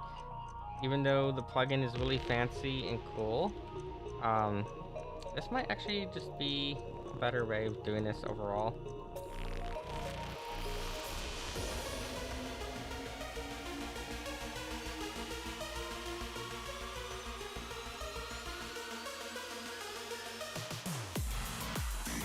Yeah, honestly, this is probably just a better way of doing the same effect. Just, like I said, not as fancy, but as long as it works, it works. And that's really what matters most, is making sure stuff works. Especially when you don't have, like, a whole lot of time to be working on something. Or especially because, like, if you've been procrastinating like me, where I honestly probably should have had this done months ago, and I apologize it's taking me so long. Um, yeah, uh, works really well to do it this way.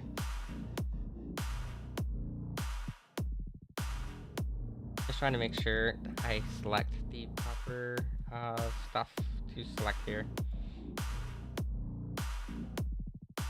Yeah, this honestly is faster than using that plugin. I just wanted to be fancy with the plugin, but sometimes you just gotta do things the manual way and not try to what's the term? Not try to show off, I guess. Yeah, not trying to show off is what saves your ass in the professional scene. Showing off is how you end up screwing stuff up a lot.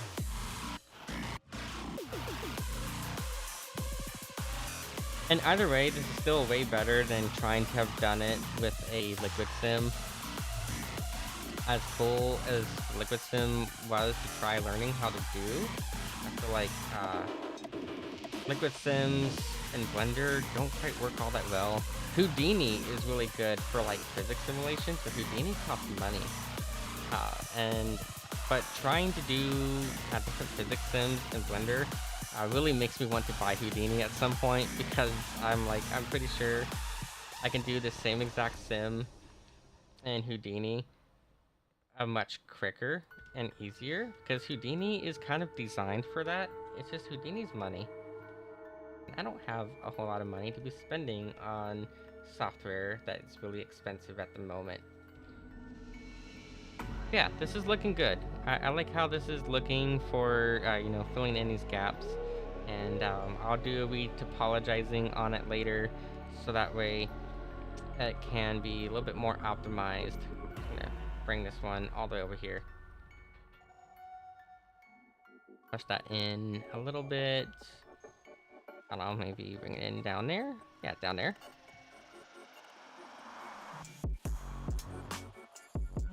Yeah, this looks good. I'm really satisfied with how these are turning out now.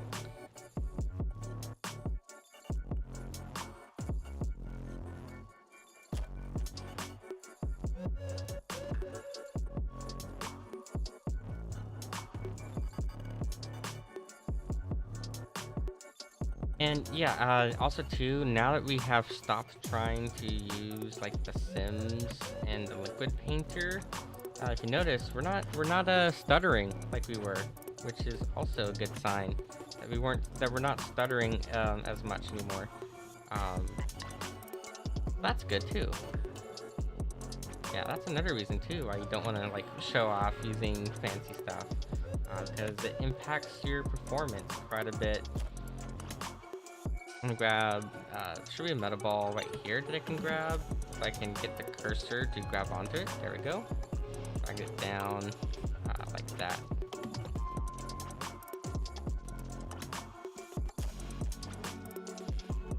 And then I'll just have to, like I said, I'll just have to do some manual texturing for these, which isn't a problem at all. I don't mind doing texturing, because texturing is one of my strong suits, and it's something I've done for like a very long time.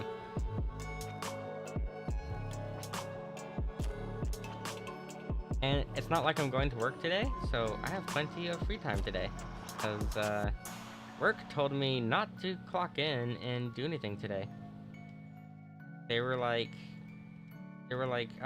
Emily, it's a holiday, so you don't get to work. You get to relax. And being a workaholic, I'm like, that doesn't compute with me. You have to, like, explain it into a way that computes for a workaholic that always wants to be doing at least something. But yeah, they were like, no working allowed for anyone because it's a holiday. So yeah, that's why we are super caffeinated right now, and we are doing everything in Blender all day, all night, because I don't have anything else to do, really, other than maybe chores around the house, which I probably should do some chores around here. But yeah, other than like chores, I'm not doing anything today. It's a perfect opportunity to get all my stuff, all my projects done.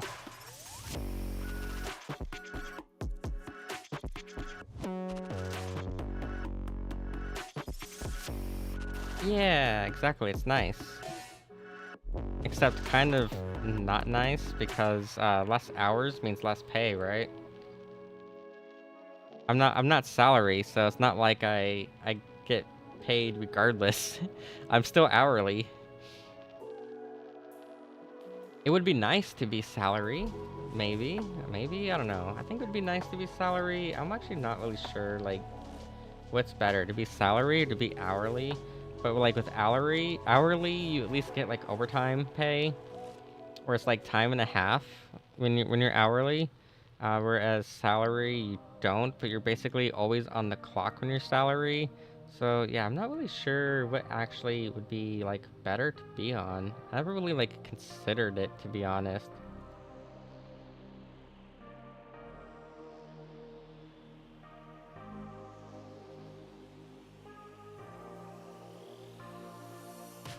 There we go.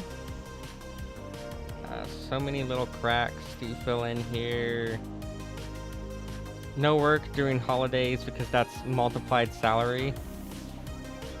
Yeah, it should be, I think, right? It's like holiday pays, also like time and a half or something, I think, depending on where you're at. I don't know, when I worked retail, it was always like shit pay. Working retail itself, though, is just shit pay in general, so I mean that's kind of a thing, I suppose. Working retail was the worst. Do not ever go back to working retail, is my motto. I hated working retail so much. Customers are ass. And customers are ass, managers are ass. Like, retail sucks. Don't work retail. If you can ever avoid it, do whatever you can to avoid working retail, because retail just sucks to work.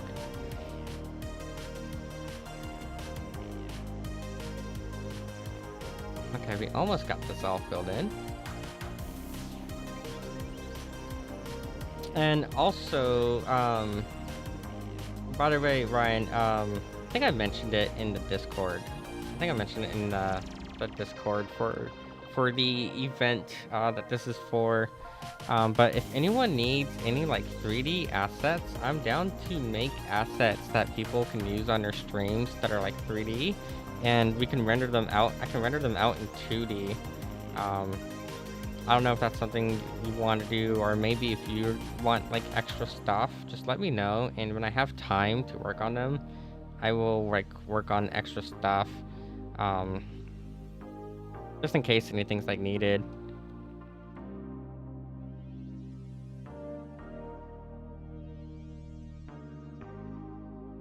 Yeah, just let me know. Just keep me informed. Okay, I think that is like all the way around. Oh wait, there's like a tiny little gap right here. Yeah, it's a tiny little gap right here that needs to be filled in.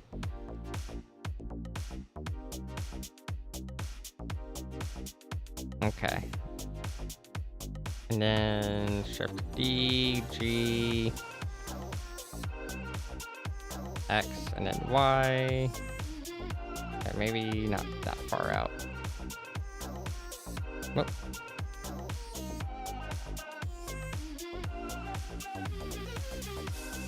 Okay, good enough. Good enough there. Okay, so I think that's all of the gaps so far filled in. That should be all the gaps so far. And then I need to add, what is it, 2 more rows? 2 more rows, I think. So this is row 5. This should be, oh no, this is row 4. Then 3, then 2, then 1. So yeah, I need to add 2 more rows here. But if we go back over to this view,